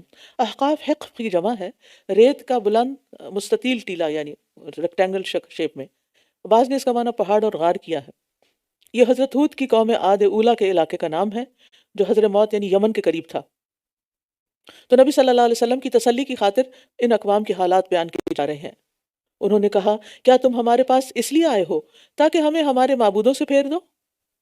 تو لے آؤ ہمارے پاس وہ عذاب جس کی تم ہمیں دھمکی دیتے ہو، کیا اگر تم سچوں میں سے ہو، اگر تم سچوں میں سے ہو تو لے آؤ وہ جس کی تم ہمیں دھمکی دے رہے ہو. اللہ اکبر، کتنا ڈس ریسپیکٹفل انداز ہے. میں نے پہلے تو طنز کیا، تم ہمیں ہمارے معبودوں سے پھیرنا چاہتے ہو، ہمیں عذاب کی دھمکیاں دیتے ہو، اچھا لے آؤ عذاب لاتے ہو. تو کیسی قوم تھی، یہ تکبر کی علامت. اس طرح کی ٹون اور اس طرح کی باتیں تکبر کی علامت ہوتی ہیں. اس نے کہا اس کا علم تو اللہ ہی کے پاس ہے. دیکھیے پیغمبر کا جواب کتنا اچھا ہے. اور میں تمہیں وہ پیغام پہنچا رہا ہوں جو میں دے کر بھیجا گیا ہوں، لیکن میں دیکھ رہا ہوں کہ تم لوگ جہالت برت رہے ہو. پھر جب انہوں نے ایک بادل اپنی وادیوں میں سامنے سے آتے دیکھا تو کہنے لگے یہ بادل ہم پر بھی برسانے والا ہے، بلکہ یہ تو وہی ہے جس کی تم جلدی مچا رہے تھے، ایک آندھی ہے جس میں دردناک عذاب ہے. عرصہ دراز سے ان کے یہاں بارش نہیں ہوئی تھی، امٹتے بادل دیکھ کے خوش ہو گئے. عارض کہتے ہیں بادل کو اس لیے کہ وہ آسمان پر پیش ہو جاتا ہے، سامنے آ جاتا ہے، ظاہر ہو جاتا ہے. بادلوں کو بھی کئی نام ہے عربی میں. تو حضرت ہود نے کہا یہ صرف بادل نہیں ہے، یہ وہی عذاب ہے جس کی جلدی تم مچا رہے تھے. تو اس سے یہ پتہ چلتا ہے کہ بعض اوقات بظاہر خوش کن چیزیں انسان کی ہلاکت کا سبب بھی بن جاتی ہیں، اور کبھی ہلاکت والی چیز نجات کا سبب بن جاتی ہے. تو اصل قوت تو اللہ کے ہاتھ میں ہے. تدمر کل شیء بامر ربہا، وہ آندھی جو آئی وہ اپنے رب کے حکم سے ہر چیز تباہ کر دے گی۔ پھر انہوں نے اس حال میں صبح کی کہ سوائے ان کے گھروں کے کچھ دکھائی نہ دیتا تھا۔ مجرم قوم کو ہم اسی طرح بدلہ دیا کرتے ہیں، یعنی مکین سب تباہ ہو گئے اور صرف مکانات نشان عبرت کے طور پہ باقی رہ گئے۔ اور یقیناً ہم نے انہیں ان چیزوں میں قدرت دی تھی جو ہم نے تمہیں نہیں دی، یعنی اتنی طاقتور قوم تھی کہ تم ایسے نہیں۔ اور ہم نے ان کے لیے کان اور آنکھیں اور دل بنائے، جب وہ اللہ کی آیات کا انکار کرنے لگے تو ان کے کان اور آنکھیں اور ان کے دل ان کے کچھ کام نہ آئے، اور انہیں اس چیز نے گھیر لیا جس کا وہ مذاق اڑاتے تھے۔ تو اہل مکہ کو بتایا جا رہا ہے کہ تم سے پہلی قومیں تم سے بھی زیادہ طاقتور تھیں، زیادہ شان و شوکت رکھتی تھیں، لیکن انہوں نے اپنی صلاحیتوں سے فائدہ نہیں اٹھایا تو وہ تباہ ہو گئے۔ اور اگر تم بھی ایسا ہی کرو گے تو تمہارا انجام بھی وہی ہوگا۔ اور بلا شبہ ہم نے تمہارے ارد گرد کی بستیوں کو ہلاک کر دیا، ہم نے طرح طرح کی نشانیاں بیان کی تاکہ وہ لوٹ آئیں۔ پھر ان ہستیوں نے ان کی مدد کیوں نہ کی جنہیں انہوں نے اللہ کو چھوڑ کر تقرب کے لیے معبود بنا رکھا تھا، بلکہ وہ تو ان سے گم ہو گئے، اور یہ ان کا جھوٹ اور بہتان تھا جو وہ گھڑا کرتے تھے۔ یعنی مشرکین جو تھے وہ بتوں کو الہ نہیں سمجھتے تھے بلکہ قرب الہی کا ذریعہ سمجھتے تھے۔ ہاں اولئک شفعاؤنا عند اللہ، یہ ہمارے سفارشی ہیں اللہ کے پاس لے جانے کے لیے۔ اس پر ان کی پکڑ ہوئی۔ آج آپ دیکھیں کہ ہم مسلمانوں کے اندر بھی یہی کانسیپٹ موجود ہے کہ ہم ان بزرگوں کو خدا تھوڑی کہتے ہیں، یہ تو ہمیں اللہ کے قریب کرنے والے۔ ٹھیک ہے، کوئی زندہ ہے، وہ آپ کو کسی تعلیم ہدایت کے ذریعے اللہ کا قرب کی طرف لے بھی جائے کہ یہ اللہ کا رستہ چلو اس پہ، مرنے کے بعد وہ کیا کر سکتے ہیں تمہارے لیے؟ اب تو ان کی جان چھوڑ دو، ان کو آرام سے سونے دو۔ یعنی زندگی میں بھی نہیں ان کا پیچھا چھوڑا کہ یہی ہمیں پار لگائیں گے، اور مرنے کے بعد بھی اللہ سے نہیں رجوع کرتے، ان پہ ساری توقعات ہیں۔ وَإِذْ صَرَفْنَا إِلَيْكَ نَفَرًا مِّنَ الْجِنِّ يَسْتَمِعُونَ الْقُرْآنَ، اور جب ہم جنوں کے ایک گروہ کو آپ کی طرف پھیر لائے جو غور سے قرآن کو سن رہے تھے، پھر جب وہ آپ کے پاس حاضر ہوئے تو آپس میں کہنے لگے خاموش ہو جاؤ، پھر جب وہ پورا کر دیا گیا تو وہ خبردار کرنے والے بن کر اپنی قوم کی طرف لوٹے۔ سبحان اللہ۔ ایک روایت سے پتہ چلتا ہے کہ یہ واقعہ مکہ کے قریب وادی نخلہ میں پیش آیا تھا، جہاں آپ صحابہ کرام کو فجر کی نماز پڑھا رہے تھے۔ جنوں کو تجسس تھا کہ آسمان پر ہم پر بہت سختی کر دی گئی ہے، اب ہمارا وہاں جانا تقریباً ناممکن ہو گیا ہے، تو کوئی بہت ہی اہم واقعہ ہے جو زمین پر رونما ہوا ہے، اس کے نتیجے میں ہمارے ساتھ یہ ہو رہا ہے۔ لہٰذا انہوں نے مشرق و مغرب کے اطراف میں جنوں کی ٹولیاں واقعے کا سراغ لگانے کے لیے بھیج دی، ہر طرف جن پھیل گئے۔ تو ایک ٹولی جو تھی یا ایک گروپ جو تھا وہ یہاں حاضر ہو گیا، اور اس نے قرآن سنا اور بات سمجھ لی کہ آسمان کے اوپر جانے کی جو بندش ہوئی ہے اس کا سبب یہی قرآن کا نزول ہے۔ تو یہ قرآن سننے والے جن قرآن سن کر مسلمان ہو گئے، ایمان لے آئے، اور پھر دیگر روایات سے بھی پتہ چلتا ہے کہ اس کے بعد آپ جنوں کی دعوت پر ان کے ہاں تشریف بھی لے گئے اور انہیں خود جا کر بھی اللہ کا پیغام سنایا، اور کئی بار جنوں کا وفد آپ کی خدمت میں حاضر بھی ہوا، کیونکہ آپ صرف انسانوں کے لیے پیغمبر نہیں بلکہ جنات کے لیے بھی تھے۔ تو اور پھر آپ دیکھیں کہ یہ کیسے سمجھدار جن تھے جنہوں نے قرآن کا احترام کیا۔ آج ہمارے اندر یہ احترام نہیں رہا، قرآن کی تلاوت لگا چھوڑتے ہیں اور باتوں میں کوئی کسر نہیں چھوڑتے، اور پھر جب تلاوت ختم ہو گئی تو سمجھ گئے کہ یہ قرآن کیا کہتا ہے۔ یہ قرآن بس اپنے دل میں رکھنے کی چیز نہیں ہے کہ اس کو حفظ کر لو، یاد کر لو اور صرف اپنے تک ہی رکھو، یہ تو دوسروں تک لے جانے کی چیز ہے۔ لہٰذا جب وہ وہاں سے مڑے فَلَمَّا قُضِيَ وَلَّوْا إِلَىٰ قَوْمِهِمْ مُنذِرِينَ، تو اپنی قوم کو خبردار کرنے والے بن گئے، یعنی دوسروں کی بھلائی کا پروگرام لے کر چلے۔ ایک سٹنگ میں، ایک نشست میں انہوں نے یہ بات پکڑ لی، سمجھ گئے۔ آج ہمیں بار بار بھی یاد دہانی کرائی جاتی ہے کہ دوسروں کو بھی اس کی دعوت دیں، تو ہمیں سمجھ نہیں آتا کہ ہمیں یہ کام کیسے کرنا ہے۔ ان کی کہاں سے ٹریننگ ہوئی تھی؟ انہوں نے کہاں سے سیکھا تھا؟ انہوں نے قرآن سے ہی سیکھا تھا کہ یہ کرنے کا کام ہے۔ جتنا زیادہ ایمان انسان کے اندر راسخ ہو جاتا ہے اتنا زیادہ انسان اس مشن کے ساتھ سنجیدہ ہو جاتا ہے کہ یہی میری زندگی ہے، یہی میری موت ہے، اسی کے ساتھ جینا ہے اور اسی کے ساتھ مرنا ہے۔ کہنے لگے اے ہماری قوم، اب چلے گئے تبلیغ کرنے، اے ہماری قوم، بے شک ہم نے ایک ایسی کتاب سنی ہے جو موسیٰ کے بعد نازل کی گئی ہے، جو اپنے سے پہلی کتابوں کی تصدیق کرنے والی ہے، وہ حق اور سیدھے رستے کی طرف رہنمائی کرتی ہے۔ یعنی یہ قرآن کا تعارف انہوں نے خود پیش کر دیا کہ پہلی کتابوں کی تصدیق کرتی ہے، حق اور سیدھے رستے کی رہنمائی کرتی ہے۔ تو جس کو اہدنا الصراط المستقیم پر عمل کرنا ہے، صراط مستقیم پہ چلنا ہے، اس کے لیے ممکن ہی نہیں کہ پھر قرآن کے بغیر جیے۔ اسی لیے آپ لوگوں کی سہولت کے لیے نیا تعلیم القرآن شروع کیا جا رہا ہے تاکہ آپ اس سے مستقل طور پر جڑ کر اپنا فرض ادا کرتے رہیں، خود بھی عمل کرنے کا اور دوسروں کو بھی سکھانے کا۔ اے ہماری قوم، اللہ کی طرف بلانے والے کی بات کو قبول کر لو، اللہ کی طرف بلانے والے کی بات کو قبول کر لو، یعنی نبی پر ایمان لے آؤ اور اس پر ایمان لے آؤ، وہ یعنی اللہ تمہارے گناہوں کو بخش دے گا اور تمہیں دردناک عذاب سے پناہ دے گا۔ تو جنہوں نے اپنی قوم کو تبلیغ کی، اور مومن دوسروں کا خیر خواہ ہوتا ہے، وہ دوسروں کو تعلیم دینے اور فائدہ دینے کے بارے میں فکر مند رہتا ہے۔ اور پھر یہ کہ ایمان لانے کے یہاں دو فائدے بھی بتائے گئے، یغفر لکم من ذنوبکم ویجرکم من عذاب علیم، یعنی قیامت کے دن اللہ تعالیٰ بعض گناہ معاف کر دے گا، من ذنوبکم، اور بعض کی چھوٹ اس وقت ہوگی جب جن پر زیادتی کی وہ معاف کرے۔ حقوق اللہ تو اللہ معاف کر دے گا، لیکن حقوق العباد بندے معاف کریں گے تو ہوگا۔ اللہ ہمیں دوسروں کا حق ادا کرنے والا بنائے، اور خاص طور پر والدین۔ تو یاد رکھیے جنوں کے لیے بھی وہی احکام ہیں جو انسانوں کے لیے ہیں، اور جو اللہ کی طرف بلانے والے کی دعوت کو قبول نہ کرے تو نہ وہ زمین میں عاجز کرنے والا ہے اور نہ ہی اس کے سوا اس کا کوئی مددگار ہے، بلکہ یہی لوگ کھلی گمراہی میں ہیں۔ یعنی قیامت کے دن نہ کوئی خود اللہ کے عذاب سے بچتا ہے، نہ بچ سکتا ہے، نہ کوئی کسی کو بچا سکتا ہے۔ یعنی کوئی ایسا نہیں ہے کہ جو کہیں گم جائے اور اس کو بھلا دیا جائے۔ کیا انہوں نے دیکھا نہیں کہ بے شک اللہ وہ ہستی ہے جس نے آسمانوں اور زمین کو پیدا کیا، اور وہ ان کو پیدا کر کے تھکا نہیں، وہ اس بات پہ قادر ہے کہ مردوں کو زندہ کر دے، کیوں نہیں، بے شک وہ ہر چیز پر خوب قدرت رکھنے والا ہے۔ یعنی زمین آسمان جس نے بنا لیے، پیدا کر دیے، وہ مرے ہوئے کو دوبارہ اٹھا نہیں سکتا؟ یہ تمہیں کیوں مشکل نظر آتا ہے؟ اور جس روز اصل میں انسانوں کو یہ بات اس لیے مشکل سمجھ آتی ہے کہ انسانوں نے ہر طریقہ اختیار کر لیا ہے کہ کسی طرح موت کو روک سکیں یا مرنے والوں کو دوبارہ زندہ کر سکیں۔ ساری بیماریوں کا علاج ہو گیا، موت کا علاج نہیں ہو سکا۔ تو اپنی کمزوری کو وہ یہ سمجھتے ہیں کہ اگر ہم نہیں کر سکے کوئی ایسی دوا ایجاد تو اللہ تعالیٰ بھی نہیں کر سکتا دوبارہ زندہ، اور یہاں سے وہ شک میں پڑ جاتے ہیں۔ اور جس روز وہ لوگ جنہوں نے کفر کیا آگ پر پیش کیے جائیں گے تو ان سے کہا جائے گا کیا یہ حق نہیں ہے؟ وہ کہیں گے کیوں نہیں، ہمارے رب کی قسم۔ وہ فرمائے گا پس عذاب کا مزہ چکھو اس کے بدلے جو تم کفر کیا کرتے تھے۔ فاصبر کما صبر اولو العزم من الرسل، بس آپ صبر کیجئے جیسا اولو العزم رسولوں نے صبر کیا، اور ان کے لیے عذاب طلب کرنے میں جلدی نہ کیجئے۔ جس روز یہ لوگ اس چیز کو دیکھ لیں گے جس کا یہ وعدہ کیے جاتے ہیں تو پکار اٹھیں گے، گویا یہ دن کی بس ایک گھڑی ہی دنیا میں ٹھہرے تھے۔ یہ پیغام پہنچا دینا ہے، تو کیا نافرمان لوگوں کے سوا کوئی اور ہلاک کیا جائے گا؟ تو کفار مکہ کے رویے کے مقابلے میں نبی صلی اللہ علیہ وسلم کو تسلی دی جا رہی ہے، صبر کی تلقین کی جا رہی ہے، اور صبر انبیاء کا اخلاق رہا ہے، اور یہ دنیا اور آخرت میں کامیابی حاصل کرنے کا سب سے بڑا سبب ہے۔ صبر، انتظار، صبر، انتظار۔ بے صبری سے حاصل کچھ نہیں ہوتا، ہر چیز کا ایک وقت ہوتا ہے۔ اب جس دن قرآن شروع ہوا تھا اسی دن کوئی سوچے ہے کل ہی تکمیل ہو جائے اس کی، تو ہر چیز کا اپنا ایک وقت ہے، وہ اپنے وقت پر ہی ہوتا ہے، اور ہر چیز ہو ہی جاتی نا، ایک نہ ایک دن ہو جاتی۔ تو اپنے آپ کو گھبراہٹ، انگزائٹی اور بے چینی سے بچایا کریں کہ نہیں، جب اللہ چاہے گا تو ہو جائے گا، مجھے اس وقت جو کرنے کے میرے کام ہے وہ کر لینے چاہیے، یہ نہ ہو کہ آنے والی چیز کے انتظار میں آج کا دن بھی ضائع کر دوں۔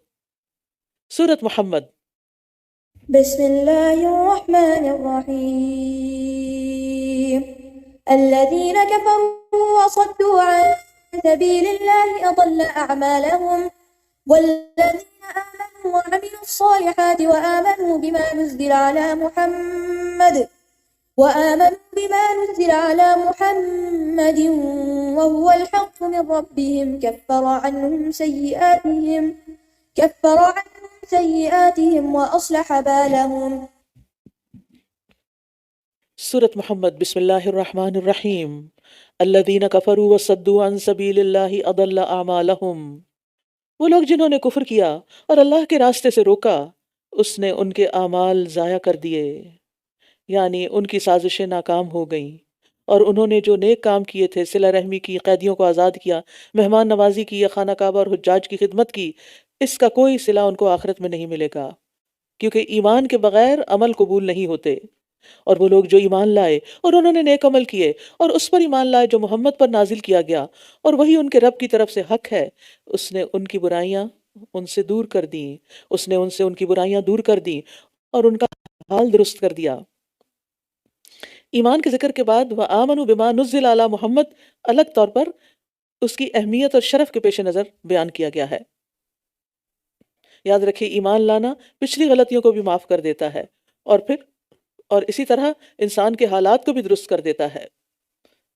یعنی اس کا یہ مطلب نہیں کہ اس کے فائنینشیل حالات بہت اچھے ہو جاتے ہیں، اس کے اندر کا حال بڑا اچھا ہو جاتا ہے. دنیا اور آخرت کے کاموں کی اصلاح ہو جاتی ہے.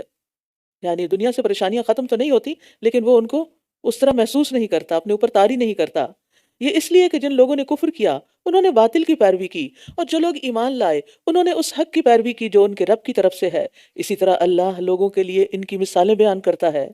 پھر جب تم حالت جنگ میں ان لوگوں سے ملو جنہوں نے کفر کیا تو گردنیں مارنا ہے، یہاں تک کہ جب تم ان کی خوب خون ریزی کر چکو تو قیدیوں کے بندھن مضبوط باندھو. پھر اس کے بعد خواہ احسان کرنا ہے اور خواہ فدیہ لینا ہے، یہاں تک کہ لڑائی اپنے ہتھیار رکھ دے. یہی حکم ہے، اور اگر اللہ چاہتا تو خود ہی ان سے بدلہ لے لیتا، لیکن اس نے ایسا نہیں کیا تاکہ وہ تم میں سے ایک کو دوسرے کے ذریعے آزمائے. اور جو لوگ اللہ کی راہ میں مارے گئے تو وہ ان کے اعمال ہرگز ضائع نہ کرے گا. سَيَهْدِيهِمْ وَيُصْلِحُ بَالَهُمْ وَيُدْخِلُهُمُ الْجَنَّةَ عَرَّفَهَا لَهُمْ. وہ ضرور ان کی رہنمائی کرے گا اور ان کا حال درست کر دے گا، اور وہ انہیں اس جنت میں داخل کرے گا جس کی اس نے ان کو خوب پہچان کرا دی ہے. یعنی جنتی جو ہیں بغیر کسی کی رہنمائی کے اپنی منزل تک جا پہنچیں گے. دنیا میں اگر آپ کسی نئے علاقے میں اپنا گھر خریدتے ہیں تو آپ کو پورا ایڈریس چاہیے، کوئی گائیڈ چاہیے، آپ کو گوگل پہ دیکھنا پڑے گا کہ کہاں سے جانا ہے، کس ہائی وے سے جانا ہے، کدھر کو کیا ہو. لیکن ونس یو آر یعنی ایک دفعہ آپ جنت میں انٹر ہو گئے تو پھر آپ اپنی منزل پہ خود ہی پہنچ جائیں گے. عرفہا لہم. اور اس سے یہ بھی پتہ چلتا ہے، نبی صلی اللہ علیہ وسلم نے فرمایا، قسم ہے اس ذات کی جس کے ہاتھ میں میری جان ہے، ایک جنتی کو اپنے جنت والے گھر کے راستوں کا اس سے زیادہ علم ہوگا جتنا دنیا میں اسے اپنے گھر کا تھا. اور پھر آپ نے فرمایا، مجھے امید ہے کہ تم اپنی نیک اولاد سمیت جنت میں داخل ہونے سے پہلے وہاں اپنی رہائش گاہیں بنوا لو گے، یعنی نیک عمل کر کے. اور انسان کو خوب پتہ ہوگا کہ میں نے کتنا کیا اور میرا حق کتنا بنتا ہے اب. اور جنت میں گھر بنانے والے کام کون سے ہیں؟ دن میں 12 رکعتیں سنتیں پڑھنا، سنن رواتب نہ چھوڑا کریں، کچھ بھی ہو عادت ڈالیں، اپنے نفس کو ماریں. اور ایک دفعہ آپ کرنے لگ گئے نا، یقین مانے ذرا بھی مشکل نہیں ہوگی. شروع میں آپ کے لیے مشکل ہوگی لیکن پھر آپ عادی ہو جائیں گے. پہلا روزہ مشکل تھا لیکن اب تو پتہ ہی نہیں چلتا، کھا کے رکھیں یا بن کھائے رکھیں. پھر اسی طرح مسجد بنانے پر جنت میں گھر بننا. مسجد اللہ کی عبادت کے لیے بنائی جاتی ہے. اس زمانے میں ابھی مدارس تعمیر نہیں ہو رہے تھے، ورنہ کیونکہ مسجد ہی مدرسہ تھی. اب ہماری مسجدیں دن کو خالی پڑی ہوتی ہیں، اس میں کوئی تعلیم کا کام نہیں ہوتا، اور تعلیم کے کام کو الگ کر لیا گیا. لہٰذا ایسی درسگاہیں بنوانا اور ان میں کنٹریبیوٹ کرنا یہ بھی بہترین صدقہ جاریہ ہوتا ہے. اسی طرح اللہ کی خاطر کسی سے ملاقات کرنے کے لیے جانا. رسول اللہ صلی اللہ علیہ وسلم نے فرمایا، جو اللہ کے لیے کسی بیمار کی عیادت کرے یا اپنے دینی بھائی سے ملاقات کرنے جائے تو آسمان سے ایک پکارنے والا اعلان کرتا ہے، تم بھی پاک ہو اور تمہارا چلنا بھی پاک ہے اور تم نے جنت میں ایک گھر بنا لیا. تو اس لیے اس نیت سے جائیں عیادت کرنے، بیمار کی کیئر کرنے، کہ اس کے بدلے جنت میں گھر ملے. صف کو پر کرنا. جی ہاں، آج کل تراویح میں خواتین بھی ماشاءاللہ صفیں بنا رہی ہیں لیکن اکثر ناکام ہوتی ہیں. تو آپ نے جنت میں جانے کے لیے صفیں بھی بنانی ہیں. نبی صلی اللہ علیہ وسلم نے فرمایا، جو شگاف کو پر کرتا ہے اللہ اس کے لیے جنت میں گھر بناتے ہیں اور اس کے ذریعے اس کا درجہ بلند کرتے ہیں. ایک سسٹر نے مجھ سے پوچھا کہ کل میں مسجد میں تھی اور اگلی صف سے ایک خاتون نکل کے چلی گئی، اس سے پچھلی صف سے 2 صفیں میرے سے آگے تھی، کوئی اس کو پوری نہیں کر رہا تھا، پتہ ہی نہیں ہوگا. تو کہتی پھر میں نے جا کے اس کو پر کر دیا. تو میں نے ٹھیک کیا. میں نے کہا بالکل ٹھیک کیا، کیونکہ ان شگافوں کو پر کرنا ہوتا ہے، یہ نماز کا حصہ ہے. یاد رکھیے، جماعت سے نماز نہیں ہوتی اگر آپ کی صف درست نہیں. پھر اسی طرح جنت کے محل چاہیے تو فرمایا، نبی صلی اللہ علیہ وسلم نے فرمایا، میں ذمہ دار ہوں ایک محل کا جنت کی ایک جانب میں اس شخص کے لیے جو جھگڑا چھوڑ دے اگرچہ حق پر ہو. جھگڑا چھوڑ دے، بحث چھوڑ دے، اپنا حق چھوڑ دے. اور ایک محل کا جنت کے درمیان میں اس شخص کے لیے جو جھوٹ چھوڑ دے اگرچہ مذاق میں ہی کیوں نہ ہو. اور جنت کی اعلیٰ منازل میں ایک محل کا ذمہ دار ہوں اس شخص کے لیے جو اپنے اخلاق کو عمدہ بنا لے، اپنا اخلاق اچھا کر لے. تو جنت کمانی ہے تو یہ سب کرنا ہوگا. نمازیں بھی صحیح کرنی ہے، صفیں بھی ٹھیک کرنی ہے، صدقہ جاریہ کے کام بھی کرنے ہیں اور اپنے اخلاق کو بھی اچھا کرنا ہے. یا ایھا الذین آمنوا ان تنصروا اللہ ینصرکم ویثبت اقدامکم، اے لوگو جو ایمان لائے ہو، اگر تم اللہ کے دین کی مدد کرو گے تو وہ تمہاری مدد کرے گا اور تمہارے قدم جما دے گا، یعنی تمہارے لیے بھی دین پر استقامت آسان ہو جائے گی۔ یعنی ہم چاہتے ہیں نا کہ مرتے دم تک ہم مسلمان رہیں، تو اس کا طریقہ بتایا جا رہا ہے کہ پھر تم اللہ کے دین کی مدد کرو۔ یعنی دین کی مدد کا مطلب کیا ہے؟ دین کی حفاظت کے لیے، دین کے پیغام کو پہنچانے کے لیے تبلیغ اور دعوت کا کام کرنا، جیسے صحابہ کرام نے کیا، اور جنہوں نے اس کام کو کیا اللہ تعالیٰ نے انہیں دنیا میں غلبہ دیا، ان کے قدم جما دیے۔ اور ویسے بھی آپ دیکھیں کہ جب آپ کسی کی مدد کرتے ہیں اللہ تعالیٰ آپ کی مدد کرتا ہے۔ فرمایا جس نے کسی مسلمان سے دنیا کا ایک دکھ دور کیا، اللہ عز و جل اس سے قیامت کے دن کا ایک دکھ دور کرے گا، اور جس نے کسی مشکل میں پڑے شخص کے لیے آسانی کی، اللہ اس کے لیے دنیا اور آخرت میں آسانی کرے گا۔ اور پھر یثبت اقدامکم میں اسلام پر ثابت قدمی کے علاوہ قیامت کے دن پل صراط پر ثابت قدمی نصیب ہوگی۔ اللہ ہمیں وہاں ثابت قدم رکھے اور اس پھسلن سے بچائے، اس پل کی پھسلن سے بچا لے۔ اور جن لوگوں نے کفر کیا ان کے لیے تباہی ہے، اور اس نے ان کے اعمال رائیگاں کر دیے، یعنی کفر کی وجہ سے نیک عمل بھی ضائع، یہ اس لیے کہ انہوں نے اس چیز کو ناپسند کیا جو اللہ نے نازل کی، تو اس نے ان کے اعمال برباد کر دیے۔ کیا پھر یہ لوگ زمین میں چلے پھرے نہیں کہ دیکھتے کہ ان سے پہلے کے لوگوں کا انجام کیسا ہوا؟ اللہ نے ان پر ہلاکت ڈال دی، اور ان کافروں کے لیے اس جیسی مثالیں ہیں۔ یعنی اہل مکہ کو ڈرایا جا رہا ہے کہ اگر تم کفر سے باز نہ آئے تو تمہارا انجام بھی پہلوں کی طرح ہوگا۔ یہ اس لیے کہ اللہ ان لوگوں کا مددگار ہے جو ایمان لائے، اور بے شک کافروں کا کوئی مددگار نہیں۔ ان اللہ يدخل الذین آمنوا وعملوا الصالحات جنات تجری من تحتها الانہار، بے شک اللہ ان لوگوں کو جو ایمان لائے اور نیک عمل کیے یقیناً ایسے باغات میں داخل کرے گا جن کے نیچے نہریں بہہ رہی ہوں گی۔ اور جن لوگوں نے کفر کیا وہ دنیا کا فائدہ اٹھا رہے ہیں اور اس طرح کھا رہے ہیں جیسے جانور کھاتے ہیں، اور ان کا ٹھکانہ آگ ہے۔ جانور بھی شاید زیادہ ڈسپلن سے کھاتے ہوں کہ جب ان کا پیٹ بھر جاتا ہے تو وہ کھانا چھوڑ دیتے ہیں، لیکن اب کے دور میں آپ دیکھیے کہ جس طرح کھانا کا ٹرینڈ ہے، اور ہر موقع پر سب سے زیادہ فکر کھانے ہی کی ہوتی ہے، اور اسی پر سب سے زیادہ مال کا حصہ بھی خرچ ہوتا ہے، تو یہاں پر یعنی یہ نہیں کہ کھانا کھانا نہیں چاہیے، لیکن یتمتعون و یاکلون، یہ زندگی کا مقصد نہیں ہونا چاہیے، انجوائمنٹ اور کھانا پینا، ہر وقت پارٹی کا شوق۔ اور اس میں پھر جانور کھڑے ہو کے کھاتے پیتے ہیں، کھڑے ہو کر کھانے کی مشابہت بھی اس میں آتی ہے کہ جیسے جانور کھاتے ہیں، اس سے بھی بچنا چاہیے۔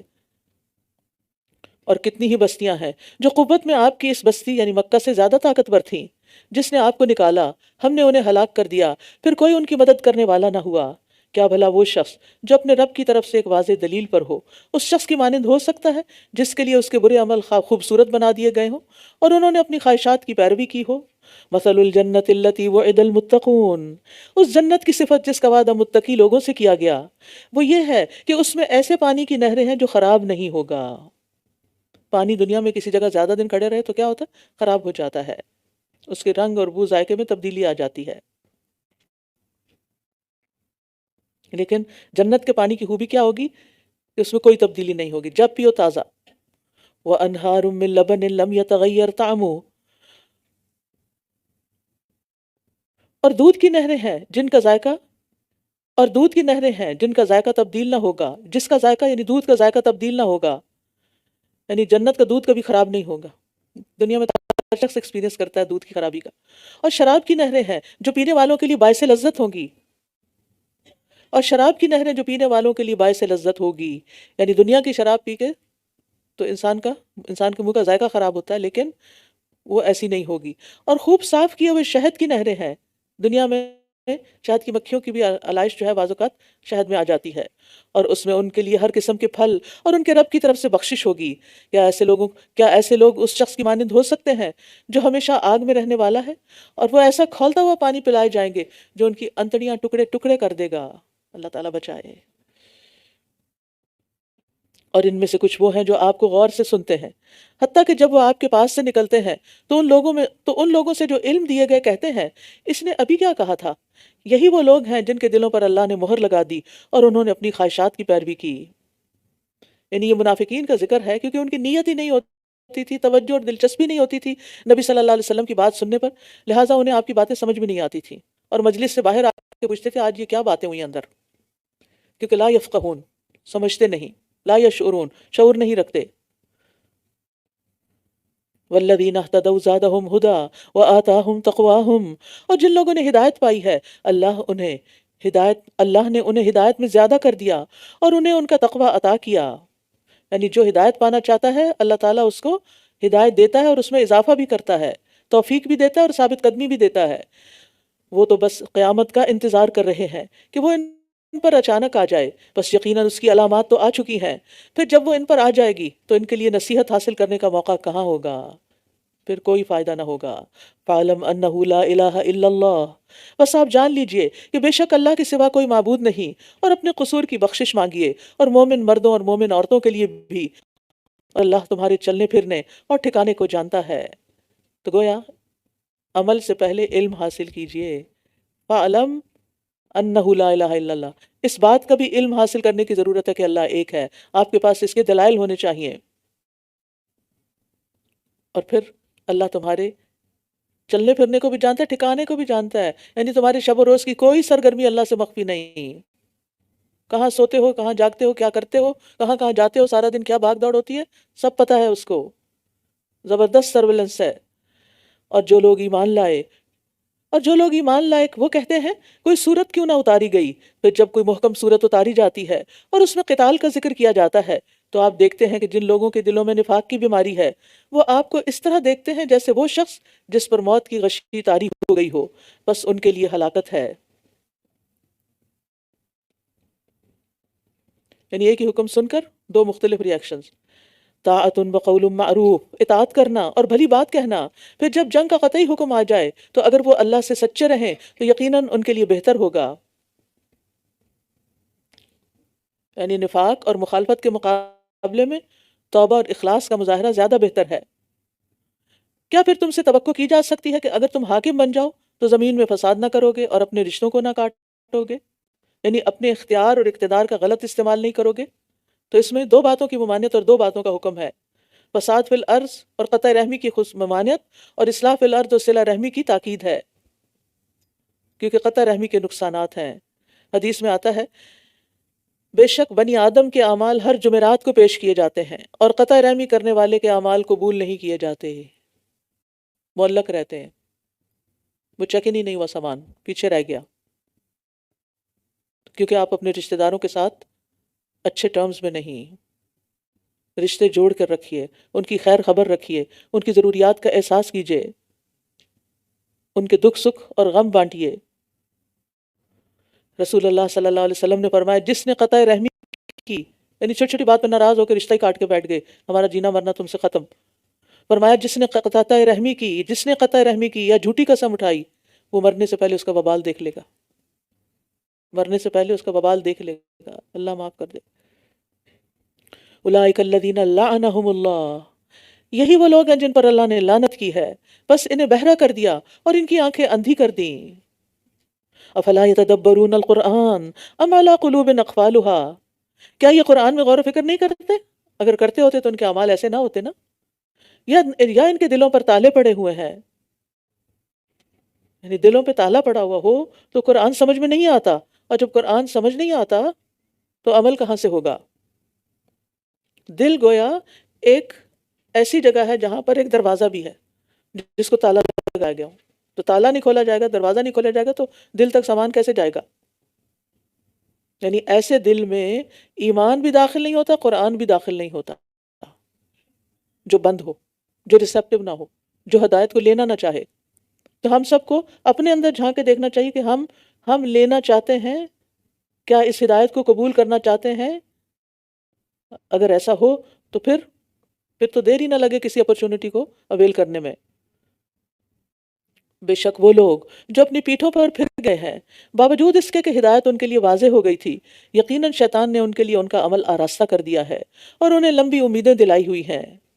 شیطان انسان کو دھوکے میں مبتلا کرتا ہے کہ ابھی تو تمہاری عمر بڑی ہے، تم کیوں لڑائی میں اپنی جان گنواتے ہو، یا یہ کہ ابھی تو تم جوان ہو، ابھی تو تمہیں انجوائے کرنا ہے، تم کیوں اپنے آپ کو اتنی پابندیوں میں باندھ رہے ہو، تمہارے اپنے ریلیکس کرنے کے دن ہیں، تم کیوں روز پڑھنے چل پڑتے ہو؟ یعنی طرح طرح سے انسان کو ورگلاتا ہے اور اس کو ایسا احساس دلاتا ہے کہ جس سے وہ نیکی کی طرف بڑھ ہی نہ سکے۔ یہ اس لیے کہ انہوں نے ایسے لوگوں سے کہا جنہوں نے اس چیز کو ناپسند کیا جو اللہ نے اتاری ہے کہ ہم بعض کاموں میں ضرور تمہاری اطاعت کریں گے، اور اللہ ان کی پوشیدہ باتیں خوب جانتا ہے۔ تو اس وقت کیا حال ہوگا جب فرشتے انہیں فوت کرتے ہوئے ان کے چہروں اور پیٹھوں پہ ماریں گے۔ استغفر اللہ۔ ہم تو نہیں دیکھ سکتے کسی مرنے والے کے ساتھ کیا سلوک ہو رہا ہوتا ہے، لیکن ایمان کے بغیر جو لوگ مرتے ہیں تو ان کے ساتھ فرشتے یہی حال کرتے ہیں۔ موت کے وقت کفار کی یہی کیفیت ہوتی ہے، کیونکہ وہ مارتے کیوں ہیں؟ کیونکہ جو روح وہ لینا چاہتے ہیں وہ جسم میں چھپتی پھرتی ہے، نکلنا نہیں چاہتی، تو اسے مار کے سختی سے زور سے پکڑ کے کھینچ کے نکالتے ہیں۔ اللہ تعالیٰ بچائے۔ یہ اس لیے کہ انہوں نے اس چیز کی پیروی کی جس نے اللہ کو غصہ دلایا، اور انہوں نے اس کی رضا کو ناپسند کیا، تو اس نے ان کے اعمال ضائع کر دیے۔ جب نیکیاں ہی پلے نہیں رہی تو موت کے وقت کی سختیاں تو ہوں گی۔ جن لوگوں کے دلوں میں بیماری ہے، کیا انہوں نے یہ سمجھ رکھا ہے کہ اللہ ان کے کینے کبھی ظاہر نہ کرے گا؟ اللہ ان کے خبث کو ضرور ظاہر کرے گا، یعنی دل میں انہوں نے جو نفرتیں اور حسد اور بغض رکھا ہوا ہے مسلمانوں کے خلاف، وہ سامنے آ جائے گا۔ اور اگر ہم چاہیں تو آپ کو ضرور وہ سب دکھا دیں، پھر آپ انہیں ان کی علامت سے ہی پہچان لیں گے، اور آپ انہیں ان کے انداز گفتگو سے پہچان لیں گے، اور اللہ تمہارے اعمال جانتا ہے۔ واللہ یعلم اعمالکم۔ یعنی اگر اللہ چاہتا تو ہر منافق کی نشاندہی کر دیتا، لیکن اللہ نے پردہ رکھا ہے اور باطن کا فیصلہ اپنے ہاتھ میں رکھا ہے۔ لیکن دنیا میں بھی انسان کی گفتگو، اس کی حرکات و سکنات اس کے دل کا راز کھول دیتی ہیں۔ لہجے سے پتہ چل جاتا ہے، چہرے سے پتہ چل جاتا ہے کہ کون کتنا سنسیئر ہے۔ جو مخلص لوگ ہوتے ہیں وہ ان کی طرف خود بخود آپ کھنچتے ہیں، چاہے وہ کتنے ہی سادہ لوگ کیوں نہ ہوں، ان کے اخلاص کی وجہ سے، ان کے ایمان کی وجہ سے۔ اور بعض اوقات کچھ لوگ آپ کی بہت خوش آمد کریں گے، لیکن آپ کو ذرا نہیں بھائے گی، کیونکہ آپ کو پتہ ہے کہ ان کے دل میں کوئی خاص قدر نہیں ہے ہماری۔ اور بعض مواقع کے رویوں سے بھی پتہ چل جاتا ہے۔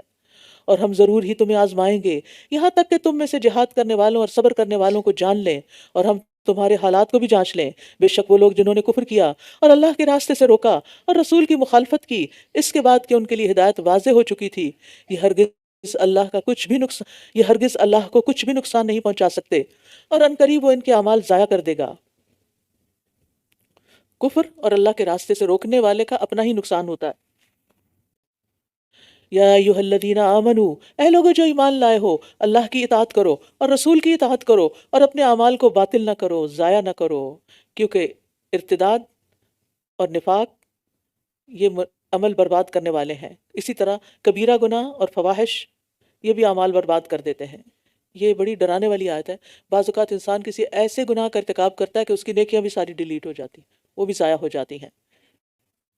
کبھی انسان ریاکاری کرتا ہے، کبھی خود پسندی کا شکار ہو جاتا ہے، کبھی احسان کر کے کسی کے ساتھ اس کو جتاتا ہے یا اذیت دیتا ہے۔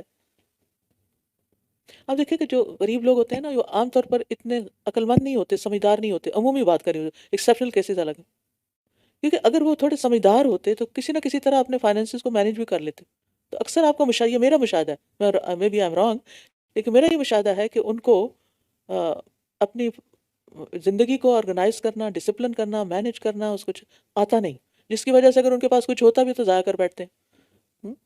ان کو سمجھ ہی نہیں آتی کہ انہوں نے کہاں خرچ کرنا ہے، کہاں نہیں کرنا، کہاں سے کمانا ہے، کہاں سے نہیں۔ باقی رزق تو اللہ کے ہاتھ میں، لیکن انسان کی ایفرٹ بھی ایک چیز ہوتی ہے نا۔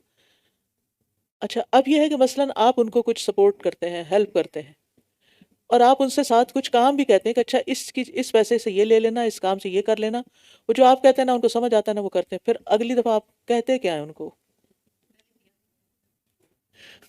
تانا دیتے ہیں نا۔ بڑا مشکل ہوتا ہے اس وقت غصہ کنٹرول کرنا، کیونکہ جیسے اپنے بچے بھی بات نہ سمجھے تو غصہ آتا ہے نا، کیا بات ہے، میں 10 دفعہ سمجھا چکی ہوں، پھر وہی حرکت ہو رہی ہے۔ تو اسی طرح جو آپ کے غریب رشتہ دار یا آپ کے ایسے قریبی لوگ ہیں کہ جن کو آپ مدد دیتے ہیں، اس میں بڑا احتمال ہوتا ہے اس بات کا کہ آپ اپنا ٹیمپر لوز کر دیں ان کی کسی حرکت پر، اور پھر آپ ان کو اگلی پچھلی سنائیں اور تانے دے کے اپنے سارے اعمال برباد کریں۔ تو اس سے بچنا ہے اس وقت، خصوصاً اللہ کی مدد سے اپنے جذبات کو بھی کنٹرول کرنا، اپنے لہجے کو بھی، اور اگر آپ نے غصے والا میسج کر دیا تو اسے ڈیلیٹ کر کے دوبارہ اچھا سا میسج کرنا ہے، پھر سمجھانا ہے۔ ان الذین کفروا وصدوا عن سبیل اللہ، بے شک جن لوگوں نے کفر کیا اور لوگوں کو اللہ کے راستے سے روکا، پھر وہ کفر کی حالت میں ہی مر گئے، تو اللہ انہیں ہرگز معاف نہ کرے گا۔ بس تم نہ کمزور بنو، بس نہ تم کمزور بنو اور نہ تم دشمن کو صلح کی طرف بلاؤ، اور تم ہی بلند و غالب ہوگے، اور اللہ تمہارے ساتھ ہے، اور وہ ہرگز تم سے تمہارے اعمال کے اجر کم نہ کرے گا۔ اتنی خوشخبری ہے۔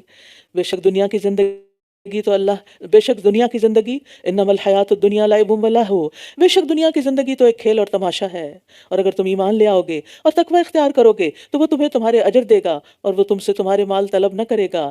اگر وہ تم سے ان کو طلب کر لے پھر وہ تم سے اصرار کرے تو تم بخل کرو گے اور وہ تمہارے کینے ظاہر کر دے گا۔ یعنی اگر اللہ تم سے سارے زائدہ ضرورت مال کا مطالبہ کر لے تو پھر مشکل میں پڑ جاؤ گے۔ اس وقت ہمیں چوائس دی ہے نا، جتنا چاہو کرو، زکوٰۃ اور عشر وغیرہ میں تو حد لگا دی، لیکن باقی تو ہماری مرضی۔ تو اللہ نے پیدا کیا تھا نا، اس کو پتا ہے ہم کتنے کمزور ہیں۔ سنو تم وہ لوگ ہو کہ تم بلائے جاتے ہو تاکہ اللہ کے راستے میں خرچ کرو۔ یہ جو کانسیپٹ ہے نا اللہ کے راستے میں خرچ کرنا، یہ بڑا نیا تھا۔ اب دیکھیں کہ ہم روایتی طور پر، خاندانی طور پر جب صدقہ کرنے کی باری آتی تو کہاں کرتے؟ صرف کسی غریب کو، مسکین کو، کسی یتیم کو، کسی بیوہ کو، کسی یعنی اس طرح کے جہاں غریبوں وغیرہ کو، یا کسی بیمار کو۔ لیکن دین کے لیے خرچ کرنا یہ لوگوں کو بڑا عجیب لگتا ہے۔ اچھا دین کے لیے نہیں، دین تو مفت پڑھایا جانا چاہیے۔ دین کے بارے میں تو آپ فیس کیوں لیتے ہیں اور اتنی فیس لیتے ہیں؟ یعنی اگر پورے مہینے کی فیس صرف اتنی ہے کہ جو ایک ہفتے کی آپ کی گروسری بھی نہیں آتی جس سے، تو آپ نے کیا کمال کیا؟ اور آپ کیوں بھول گئے کہ آپ نے اللہ کے راستے میں استعمال کیا؟ یعنی چاہے آپ اپنے پڑھنے کی فیس دے رہے ہیں، وہ بھی آپ کا صدقہ ہی ہے، کیونکہ آپ ایک نیک کام میں اپنا مال خرچ کر رہے ہیں۔ اور اگر اللہ نے آپ کو زیادہ دیا اور آپ کسی اور کا بھی ساتھ کر دیتے ہیں، اور کسی اور کا بھی کر دیتے ہیں، اور کسی اور طرح سے بھی مدد کر دیتے ہیں، تو یہ وہ چیز ہے جو آپ کے مرنے کے بعد بھی آپ کو فائدہ دے گی، صدقہ جاریہ بن جائے گی۔ تو فرمایا سنو تم وہ لوگ ہو کہ تم بلائے جاتے ہو تاکہ اللہ کے راستے میں خرچ کرو۔ تم میں سے کوئی وہ ہے جو بخل کرتا ہے، اور جو بخل کرتا ہے تو بے شک وہ اپنے آپ ہی سے بخل کرتا ہے، یعنی اپنا ہی نقصان کرتا ہے۔ اور اللہ غنی ہے، اللہ کے دین کے لیے خرچ نہیں کرو گے تو اللہ کے خزانے تو بڑے وسیع ہیں، وہ تو تمہیں موقع دے رہا ہے کہ تم کچھ کر لو۔ اللہ غنی ہے اور تم سب محتاج ہو، اور اگر تم منہ موڑو گے تو وہ تمہاری جگہ تمہارے علاوہ کسی اور قوم کو لے آئے گا۔ تم نہیں دین کی طرف آؤ گے، دین کی خدمت نہیں کرو گے، دین کے لیے خرچ نہیں کرو گے، اللہ اور لوگ پیدا کر دے گا، اور پھر وہ تم جیسے نہ ہوں گے، اللہ کے چنے ہوئے بندے ہوں گے۔ تو وہ دعا بھی ہے نا، اللہم استخدمنی ولا تستبدلنی، اللہ مجھ سے اپنے دین کی خدمت لیتا رہے اور مجھے نہ بدلنا، میں اس کام کو کبھی نہ چھوڑوں۔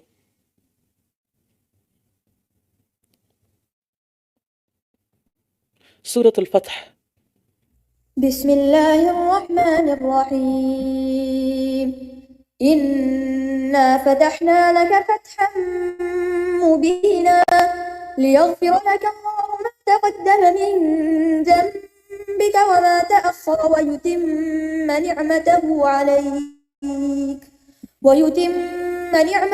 عليك ويهديك صراطا مستقيما۔ سورة الفتح۔ بسم اللہ الرحمن الرحیم، انا فتحنا لک فتحا مبینا، بے شک ہم نے آپ کو ایک کھلی فتح عطا کر دی۔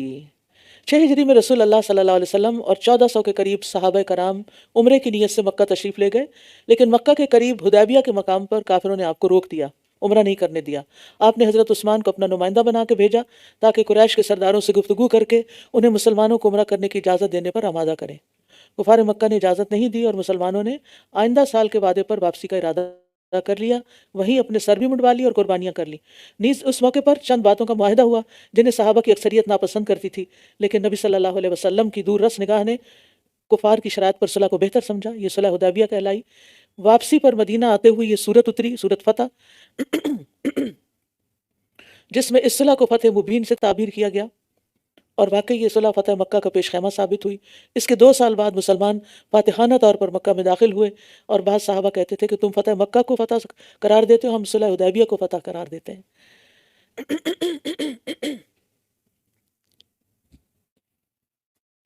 نبی صلی اللہ علیہ وسلم نے اس صورت کے بارے میں فرمایا، آج کی رات مجھ پر وہ صورت نازل ہوئی ہے جو مجھے دنیا و ما فیہا سے زیادہ محبوب ہے۔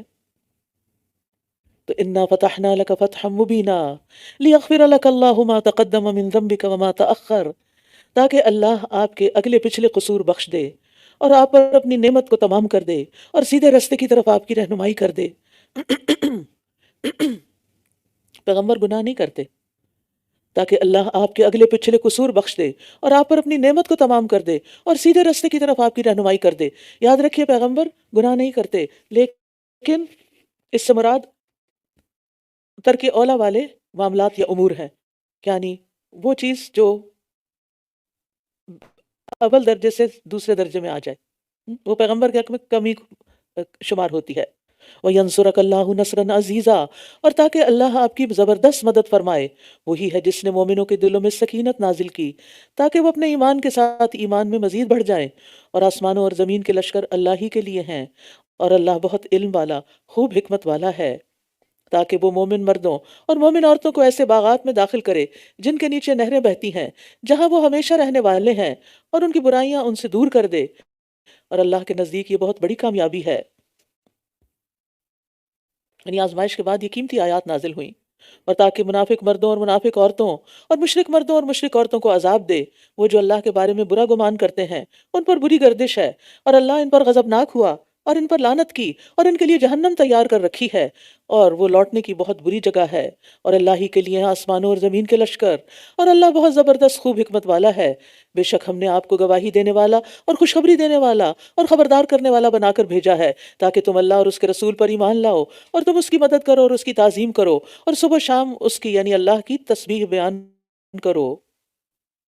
ان الذین یبایعونک، بے شک وہ لوگ جو آپ سے بیعت کرتے ہیں، در حقیقت وہ اللہ ہی سے بیعت کرتے ہیں، اللہ کا ہاتھ ان کے ہاتھوں پر ہے، تو جس نے عہد توڑا تو اس کے توڑنے کا وبال اس کی اپنی جان پر ہی ہوگا، اور جو اس عہد کو پورا کرے جو اس نے اللہ سے کیا ہے تو وہ جلد ہی اسے بہت بڑا اجر عطا کرے گا۔ یہاں بیعت سے مراد بیعت رضوان ہے، جو نبی صلی اللہ علیہ وسلم نے حضرت عثمان کی شہادت کی خبر سن کر انتقام لینے کے لیے حدیبیہ میں موجود 1400 مسلمانوں سے لی تھی۔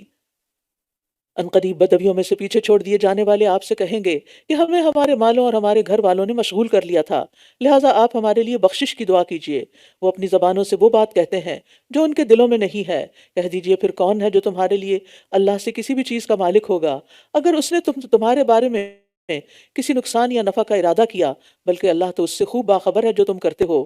بلکہ تم نے تو یہ گمان کیا تھا کہ رسول اور مومن کبھی اپنے گھر والوں کی طرف پلٹ کر نہیں آئیں گے، اور یہ بات تمہارے دلوں میں خوشنما بنا دی گئی تھی، اور تم نے برا گمان کیا، اور تم تو تھے ہی ہلاک ہونے والے لوگ۔ اور جو کوئی اللہ اور اس کے رسول پر ایمان نہ لایا تو بے شک ہم نے ایسے کافروں کے لیے بھڑکتی ہوئی آگ تیار کر رکھی ہے۔ اور اللہ ہی کے لیے آسمانوں اور زمین کی بادشاہت ہے، وہ جسے چاہے گا بخش دے گا اور جسے چاہے گا عذاب دے گا، اور اللہ بہت بخشنے والا نہایت رحم کرنے والا ہے۔ جب تم غنیمتوں کی طرف چلو گے تاکہ انہیں لے لو تو پیچھے چھوڑے ہوئے لوگ ضرور کہیں گے ہمیں اجازت دو ہم بھی تمہارے ساتھ چلیں، یعنی غزوہ خیبر کی نوید ہے اور وہاں کی کامیابی کی جو اللہ نے حدیبیہ کے موقع پر دی۔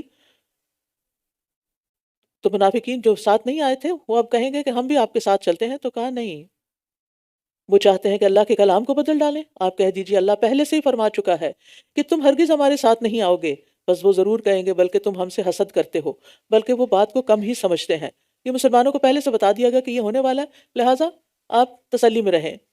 آپ بدویوں میں سے پیچھے چھوڑے جانے والوں سے کہہ دیجئے ان قریب تم ایک سخت جنگجو قوم کی طرف بلائے جاؤ گے، تم ان سے جنگ کرو گے یا وہ مسلمان ہو جائیں گے، پھر اگر تم اطاعت کرو گے تو اللہ تمہیں اجر دے گا، اور اگر تم منہ موڑ گئے جیسا کہ تم نے اس سے پہلے منہ موڑا تھا تو وہ تمہیں دردناک عذاب دے گا۔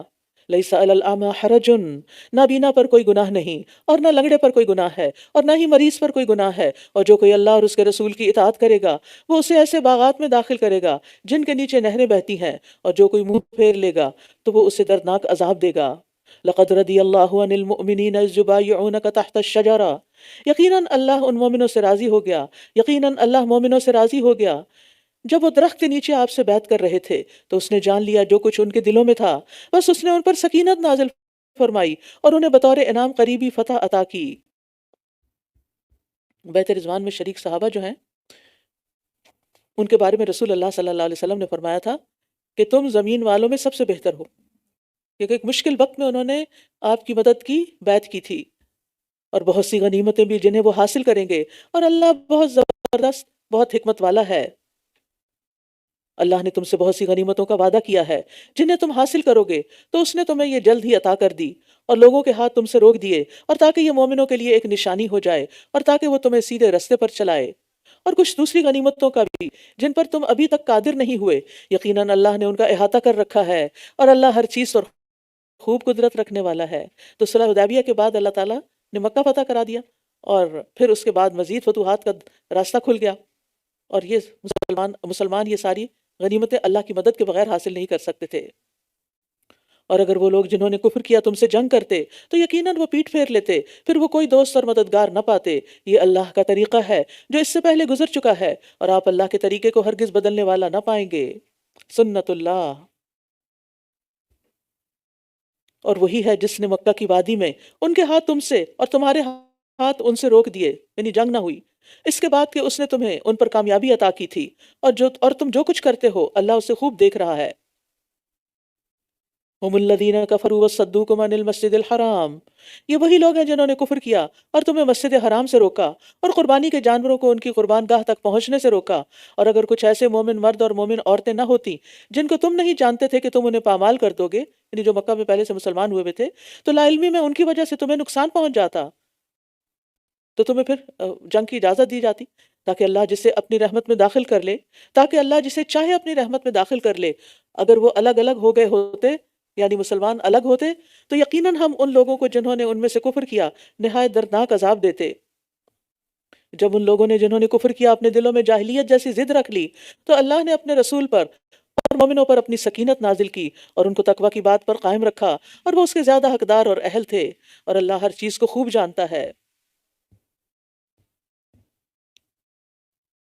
اور سکینت سے مراد یہاں کیا ہے؟ صبر و تحمل، حوصلہ، کہ مسلمانوں نے کس اچھے طریقے سے کفار مکہ کی جاہلانہ حمیت کا مقابلہ کیا، کہ نہ تو وہ مشتعل ہوئے اور نہ ہی کوئی ناحق بات زبان سے ادا کی، اور نہ ہی اپنے کسی عمل سے کفار کو لڑائی چھیڑنے کا موقع دیا۔ لقد صدق اللہ رسولہ الرؤیا بالحق، یقیناً اللہ نے اپنے رسول کو خواب میں حق کے ساتھ سچی خبر دی کہ اگر اللہ نے چاہا تو تم امن کی حالت میں ضرور مسجد حرام میں داخل ہوگے، اپنے سروں کو منڈواتے ہوئے اور ترشواتے ہوئے، تم ڈرتے نہ ہوگے، اور وہ اس کو جانتا تھا جو تم نہ جانتے تھے، تو اس نے پہلے سے قریبی فتح عطا کر دی۔ پیغمبر کا خواب وہی ہوتا ہے، کبھی جھوٹ نہیں ہو سکتا۔ اس لیے جب آپ صلی اللہ علیہ وسلم نے مسلمانوں کو خبر دی کہ وہ یہ نکال دے، مجھے نکال دے، جب مسلمانوں کو خبر دی کہ ہم مکہ داخل ہو رہے ہیں، عمرہ کر رہے ہیں، تو لوگ خوش ہو گئے، لیکن وہ تو حدیبیہ سے واپس پلٹ آئے تھے، تو ان کو یہ ہوا کہ کیا پیغمبر نے سچ کہا تھا ہم سے؟ تو اس کے جواب میں یہ بات کی گئی کہ اللہ نے سچا خواب دکھایا تھا اور تم ضرور ایک دن داخل ہو گئے، اور پھر اگلے سال گئے وہ عمرے پر۔ تو بعض اوقات خواب میں ہمیں کچھ نظر آتا ہے تو ہم انتظار میں بیٹھ جاتے ہیں کہ کب پورا ہوتا ہے، اور پھر بار بار کہتے ہیں ہم نے تو خواب دیکھا تھا، پتہ نہیں وہ خواب پورا نہیں ہو رہا۔ لیکن ہر خواب کے پورا ہونے کا تعبیر کا ایک وقت ہوتا ہے۔ رات سورۃ یوسف سنی ہوگی آپ نے، تو کتنے سالوں کے بعد جا کر وہ خواب پورا ہوا جو یوسف علیہ السلام نے بچپن میں دیکھا تھا۔ وہی ہے جس نے اپنے رسول کو ہدایت اور دین حق کے ساتھ بھیجا تاکہ وہ اسے ہر دین پر غالب کر دے، اور اللہ کا گواہ ہونا کافی ہے۔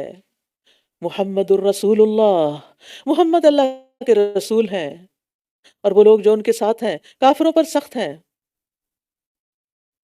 اچھا یہاں چھوٹی سی ایک بات کر دوں، ایک دفعہ کسی نے مجھ سے بحث کی کہ یہ آپ لوگ کلمہ کیوں پڑھتے ہیں؟ کلمہ تو قرآن میں نہیں لکھا ہوا۔ تو میں نے کہا ایک جگہ لا الہ الا اللہ لکھا ہوا ہے اور دوسری جگہ محمد الرسول اللہ لکھا ہوا ہے، تو یہی وہ مقام ہے جہاں محمد الرسول اللہ لکھا ہوا ہے۔ محمد اللہ کے رسول ہیں، اور وہ لوگ جو ان کے ساتھ ہیں کافروں پر سخت ہیں، آپس میں مہربان ہیں، آپ انہیں رکوع اور سجدے کرتے ہوئے دیکھیں گے۔ یہ ہوتی ہے دین والوں کی پہچان، رکوع اور سجدے کرتے ہوئے پائیں گے آپ ان کو، یہ نہیں کہ بس مسجد میں سلام پھیرا اور وہیں سے اٹھ کھڑے ہوئے اور بھاگ نکلے۔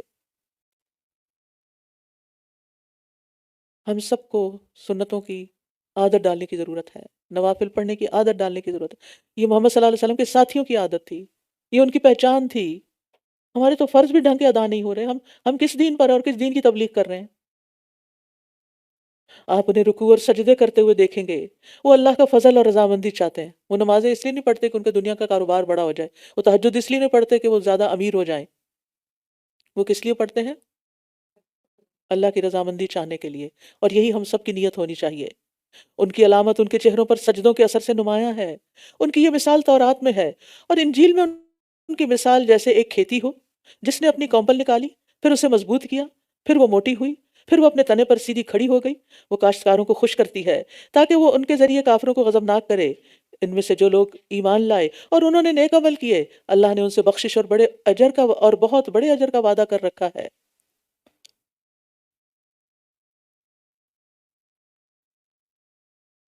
ابن کثیر کہتے ہیں کہ محمد کو رسول اللہ کہنے کے بعد اور کسی تعریف کی ضرورت ہی نہیں. سب سے بڑا آنر یہی ہے کہ وہ اللہ کے رسول ہے. یہ کوئی اپنے سے محنت کر کے نہیں بن سکتا. یہ اللہ کی دین ہوتی ہے جس کو دے. اور اب تو ختم ہو گیا معاملہ نبوت کا، رسالت کا.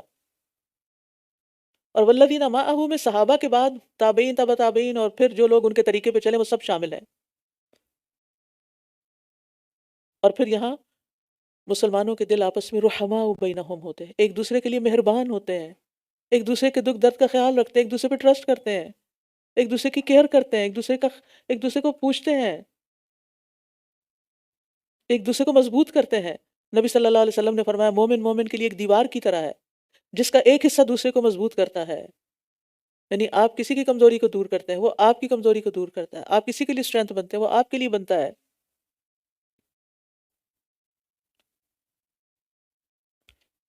اب یہ جو سجدے کے نشان ہے تو بعض میں کہتے ہیں کہ اس میں جو متھے پہ گٹا پڑ جاتا ہے، ضروری نہیں کہ یہ ہو. نمازیوں کے چہرے بارونق ہوتے ہیں، مختلف ہوتے ہیں، ان کے چہروں پہ ایک الگ طرح کا سکون ہوتا ہے. اور ویسے بھی عام طور پر بھی نیکی اور گناہ کے اثرات چہرے پر آتے ہیں. سورۃ الحجرات. بسم الله الرحمن الرحيم يا أيها الذين آمنوا لا تقدموا بين يدي الله ورسوله واتقوا الله إن الله سميع عليم. اے لوگ جو ایمان لائے ہو، اللہ اور اس کے رسول سے آگے نہ بڑھو، اللہ سے ڈرو، بے شک اللہ خوب سننے والا، خوب جاننے والا ہے. یا ایہا الذین آمنوا لا تقدموا بین یدی اللہ ورسولہ واتقوا اللہ ان اللہ سمیع علیم. رسول سے آگے بڑھنا اللہ سے آگے بڑھنا ہے، کیونکہ رسول وہی کہتا اور کرتا ہے جس کی وحی اسے اللہ کی طرف سے آتی ہے. اور اللہ اور اس کے رسول پر ایمان لانے کا بنیادی تقاضا کیا ہے کہ ہم ان کو اپنا رہبر مانیں، ان کو فالو کریں، ان کا اتباع کریں، ان کے پیچھے چلیں، ان کے فیصلوں کو تسلیم کریں، کتاب و سنت کے خلاف کوئی بات نہ کریں. یا ایہا الذین آمنوا لا ترفعوا اصواتکم فوق صوت النبی. اے لوگو جو ایمان لائے ہو، اپنی آوازوں کو نبی کی آواز سے بلند نہ کرو اور نہ ان سے اونچی آواز سے بات کیا کرو. یہ ادب ہے، احترام ہے. جیسے تم آپس میں ایک دوسرے سے بات کرتے ہو، کہیں ایسا نہ ہو کہ تمہارے اعمال ضائع ہو جائیں اور تمہیں شعور بھی نہ ہو. ہمارا دین ادب کا دین ہے، اور مسلمانوں کو یہ ادب سکھایا گیا کہ نبی صلی اللہ علیہ وسلم کی مجلس میں ہو تو کس طرح بیہیو کریں. یعنی جہاں اپنے قول یا فعل میں آپ سے آگے بڑھنے سے روکا گیا، اسی طرح آپ کے سامنے بولنے کی کیفیت میں بھی آپ سے آگے جانے کو، اوپر اونچا آواز کرنے کو منع کیا گیا. تو آپ کی مجلس کے کچھ آداب تھے. اسی طرح آپ کو نام لے کر مخاطب کرنے کی ممانعت کی گئی ہے کہ جس طرح آپس میں تم ایک دوسرے کو بلاتے ہو، او فلاں او فلاں، نام لے کے ایسے مت پکارو. یا رسول اللہ کہہ سکتے تھے صحابہ، یا نبی اللہ کہہ سکتے تھے، لیکن نام نہیں لیتے تھے.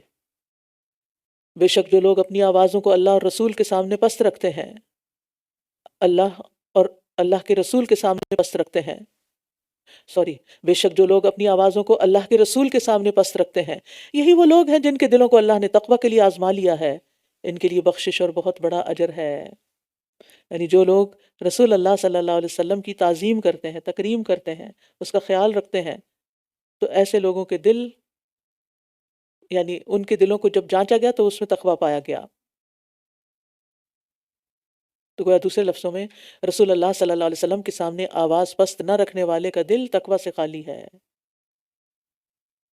یاد رکھیے، اب اللہ کے رسول تو موجود نہیں ہیں دنیا میں، لیکن آپ کی تعلیمات ہیں. تو جب کوئی قرآن کا تو ہم ادب کرتے ہیں، لیکن بعض اوقات حدیث کا ادب نہیں کرتے. کیا کہتے ہیں؟ یہ حدیث ہی تو ہے، یہ کون سی حدیث ہے؟ ایسے عجیب سا بے لحاظی سے بات کرتے ہیں. اور جس مجلس میں حدیث پڑھائی جا رہی ہو وہاں پر ادب احترام سے بیٹھنا چاہیے، اور جو کہا جا رہا اس کو کنڈیم کرنا یا اس کے اوپر حجت بازی کرنا وہ بھی درست رویہ نہیں. ہمیں اس کو فالو کرنا ہے، ہمیں اتباع کرنا ہے، سمجھ آئے یا نہ آئے. اول تو کوئی ایسی بات ہے نہیں جو سمجھ نہ آئے، اگر نہیں آئی تو ہماری اپنی عقلوں کا قصور ہے. اور الحمدللہ اللہ کا شکر ہے کہ قرآن مجید کے ساتھ ساتھ حدیث کی تعلیم کا سلسلہ بھی جاری ہے. ابھی آن لائن بھی کلاسز ہونے والی ہیں تعلیم الحدیث کی، اور اس کے علاوہ نیا کورس شروع ہو رہا ہے، بخاری پڑھائی جا رہی ہے اس میں. اور اس کے علاوہ انشاءاللہ تعالی آن کیمپس بھی ہوتا ہے، ہر سنڈے کو انگلش میں بچیوں کے لیے ہوتا ہے حدیث کا کورس.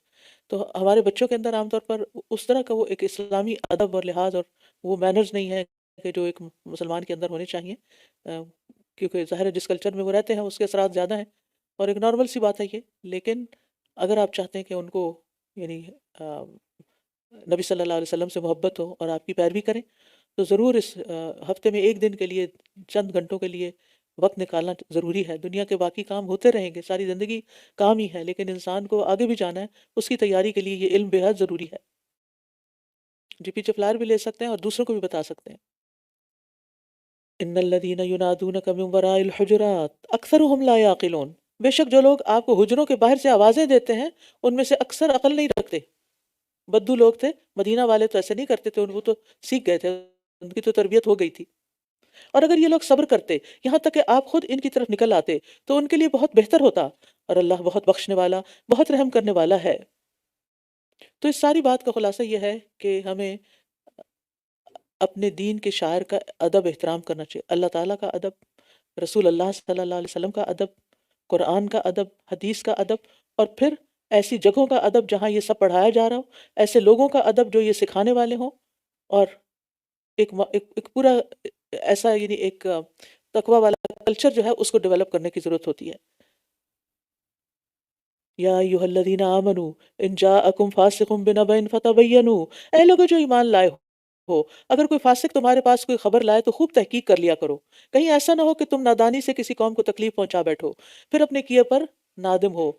دین اور دنیا کے معاملات کو درست اسلوب پر چلانے کے لیے یہ بہت اہم ہدایت دی گئی ہے کہ جب کوئی خبر لے کر آئے کسی چیز کے بارے میں تو اس پہ فوراً ایکشن نہ لو، اور خاص طور پر ایسا شخص جو بہت ریلائبل نہ ہو. بلا تحقیق عمل نہ کرو کیونکہ اس کا نقصان ہو سکتا ہے تمہیں. مثلا کوئی شخص آپ کو کہتا ہے، آپ کو پتہ ہے فلاں آپ کے بارے میں کیا کہتا ہے، آپ غصے سے بڑک اٹھتے ہیں اور فلاں کے پاس پہنچ جاتے ہیں یا فون کر دیتے ہیں. وہ کہتے ہیں مجھے تو پتہ ہی نہیں یہ کس نے کہا ہے. تو کہاں سے کتنا فساد پھیلا. اور جان لو کہ بے شک تم میں اللہ کے رسول ہیں، اگر بہت سے معاملات میں وہ تمہارا کہنا مان لیں تو تم ضرور مشکل میں پڑ جاؤ، لیکن اللہ نے تمہارے لیے ایمان کو محبوب بنا دیا اور اسے تمہارے دلوں میں مزین کر دیا. یہ مزین کرنا کیا ہوتا ہے؟ خوبصورت کرنا. یعنی جب دین کا خیال آئے، جب ایمان کا خیال آئے، جب اللہ کے بارے میں سوچے تو خوبصورت باتیں سوچے، خوشی سے سوچے، محبت سے سوچے. کیونکہ عام طور پر ہم جب دین کا علم حاصل کرتے ہیں، کوئی مشکل عمل لگتا ہے تو ہم کہتے ہیں ہاں یہ کیا، لیکن جب تقویٰ ہوتا ہے تو پھر وہ سب چیزیں خوبصورت لگتی، بہت اچھا لگتا ہے وہ سب کچھ. یہ ایمان کی نشانی ہے کہ آپ کو دین کی باتیں پسند آئیں. یہ ایمان دلوں میں مزین ہو چکا ہے. اور اس نے تمہارے لیے کفر نہ گناہ اور اس نے تمہارے لیے کفر، گناہ اور نافرمانی کو ناپسندیدہ بنا دیا ہے. یہی لوگ ہدایت یافتہ ہیں. تو ایمان میں دل، زبان اور ارکان تینوں سے تصدیق کرنا شامل ہوتا ہے.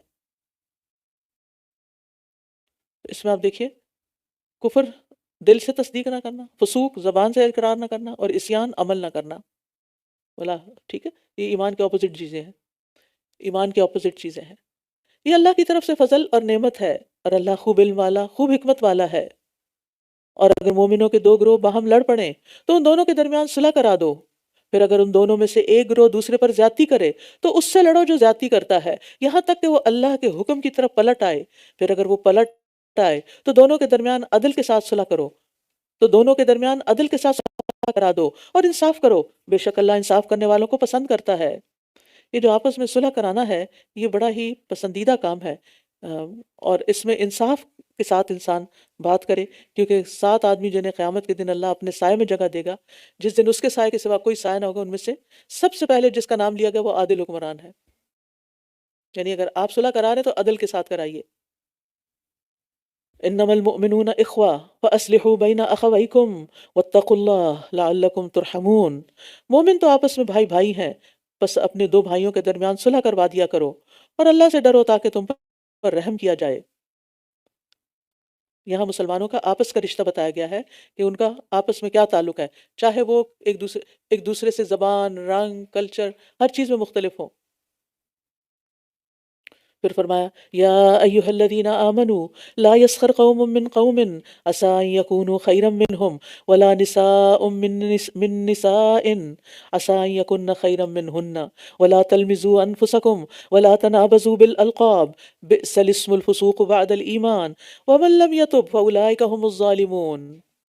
اے لوگو جو ایمان لائے ہو، کوئی قوم کسی قوم کا مذاق نہ اڑائے، ممکن ہے وہ ان سے بہتر ہوں، اور نہ عورتیں دوسری عورتوں کا، ممکن ہے کہ وہ ان سے بہتر ہوں، اور نہ تم اپنوں کو عیب لگاؤ، اور نہ ایک دوسرے کو برے القاب دو، ایمان کے بعد فسق کا نام بہت برا ہے، اور جو لوگ توبہ نہ کریں وہی ظالم ہے۔ تو اس آیت میں کچھ اور معاشرتی آداب ہمیں دیے گئے ہیں۔ مسلمان کا بھائی ہے، لیکن یہ اخوت کب قائم رہتی ہے؟ جب ہم ان آداب پر، ان چیزوں پر عمل کرتے ہیں۔ سب سے پہلی چیز جسے منع کیا کہ وہ مذاق اڑانا ہے۔ کتنا کبھی عمل ہے یہ کہ جس سے دوسرے کا دل ٹوٹ جاتا ہے، دوسرے کی یعنی آپ کے اور اس کے درمیان دلوں کی دوری آ جاتی ہے، شدید بغض پیدا ہو جاتا ہے، انسان اپنی تذلیل جو ہے برداشت نہیں کر سکتا۔ اور مذاق اڑانے کے پیچھے بھی اصل وجہ تکبر ہی ہوتی ہے۔ مجلس میں کسی کا مذاق اڑانا بھی منع ہے، اور اکیلے میں بھی مذاق اڑانا منع ہے، اپنوں کا بھی منع ہے اور دوسروں کا بھی منع ہے۔ اور وجہ کیا بتائے گی؟ کہ ہو سکتا ہے کہ وہ جسے تم حقیر سمجھ کے اس کا مذاق اڑا رہے ہو، وہ اللہ کے ہاں تم سے زیادہ بہتر ہو، کیونکہ اچھا برا ہونے کا معیار شکل صورت نہیں ہے، یہ مال و دولت نہیں ہے، بلکہ وہ تو دلوں کے تقویٰ پر، اور تقویٰ تو دل کے اندر ہوتا ہے۔ کسی اور کو نہیں پتا میرے دل میں کتنا تقویٰ، اور مجھے نہیں پتا آپ کے میں سے ہر ایک کے دل میں کتنا تقویٰ ہے، لیکن اللہ کو سب کا پتا ہے۔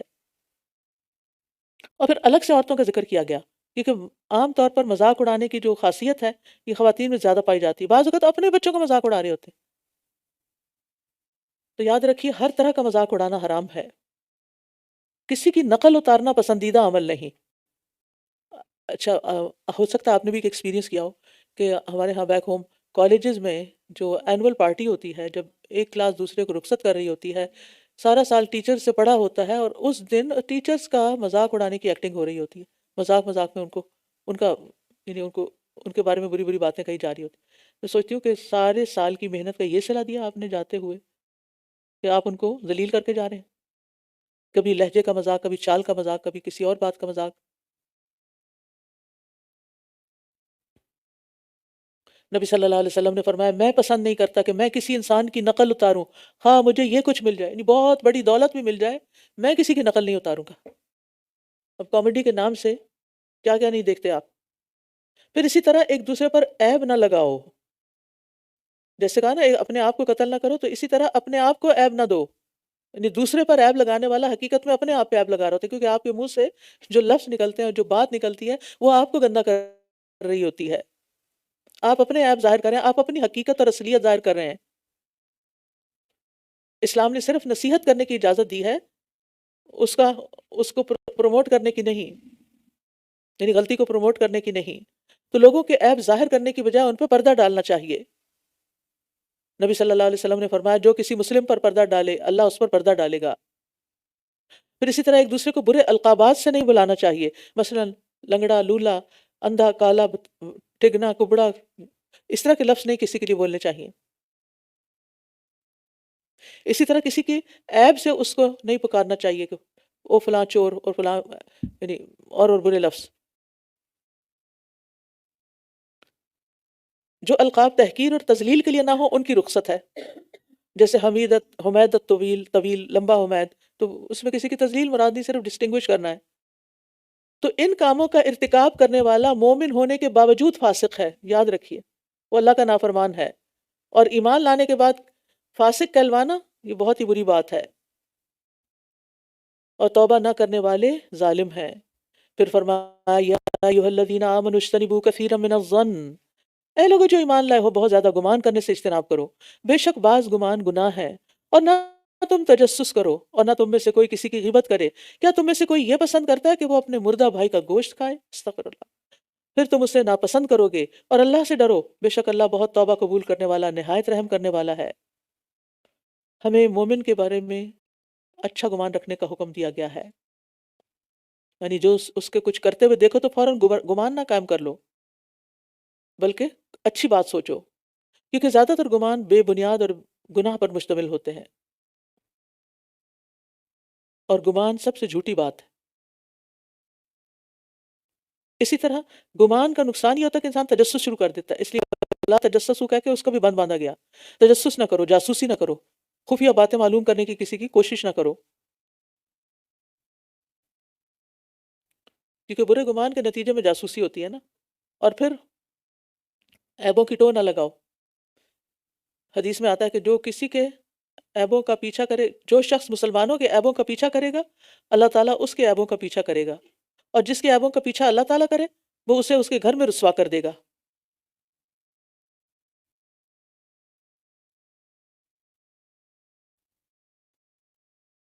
اور اگر کوئی آپ کے سامنے آ کے غیبت کرے، اگر کوئی آپ کے سامنے آ کے غیبت کرے تو کیا کرنا چاہیے؟ اس کو روکنا چاہیے کہ چھوڑیں اس بات کو، کچھ اور بات کرتے ہیں، دوسروں کو ڈسکس کرنے کی کیا ضرورت ہے۔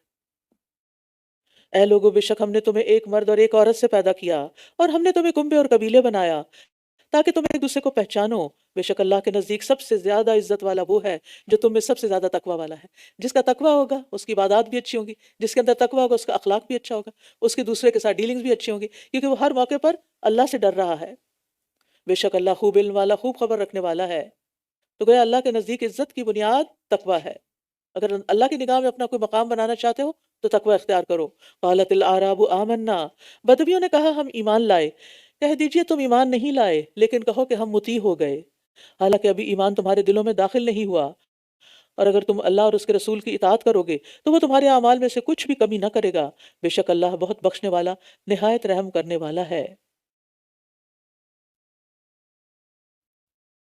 انما المؤمنون انما المؤمنون الذين آمنوا بالله ورسوله ثم لم يرتابوا، بے شک مومن تو وہ ہیں جو اللہ اور اس کے رسول پر ایمان لائے پھر وہ شک میں نہیں پڑے، اور انہوں نے اپنے مالوں اور اپنی جانوں سے اللہ کے راستے میں جہاد کیا، یہی لوگ سچے ہیں۔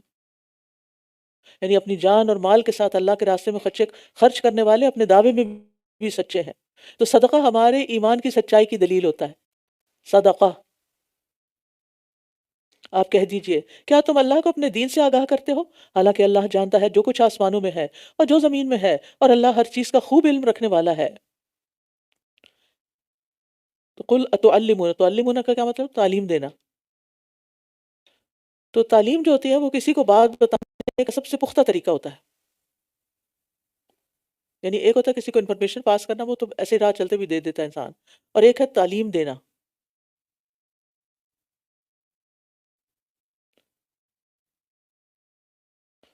یمنون علیک ان اسلموا قل لا تمنوا علی اسلامکم، یہ آپ پر احسان جتاتے ہیں کہ یہ اسلام لے آئے ہیں، کہہ دیجئے مجھ پر اپنے اسلام کا احسان مت جتاؤ، بلکہ اللہ تم پر احسان کرتا ہے کہ اس نے تمہیں ایمان کی راہ دکھائی اگر تم سچے ہو۔ یعنی کسی کا مسلمان ہونا دوسروں پر احسان نہیں، اس کا فائدہ خود اسی کی ذات کو ہوگا۔ ان اللہ یعلم غیب السماوات والارض واللہ بصیر بما تعملون، بے شک اللہ آسمانوں اور زمین کے غیب جانتا ہے، اور جو تم عمل کرتے ہو اللہ اسے بھی خوب جاننے والا ہے۔ اور اللہ اسے خوب دیکھنے، اور جو تم عمل کرتے ہو اللہ اسے خوب دیکھنے والا ہے، تمہارے اعمال اللہ کی نگاہ میں ہے۔ سورۃ قاف۔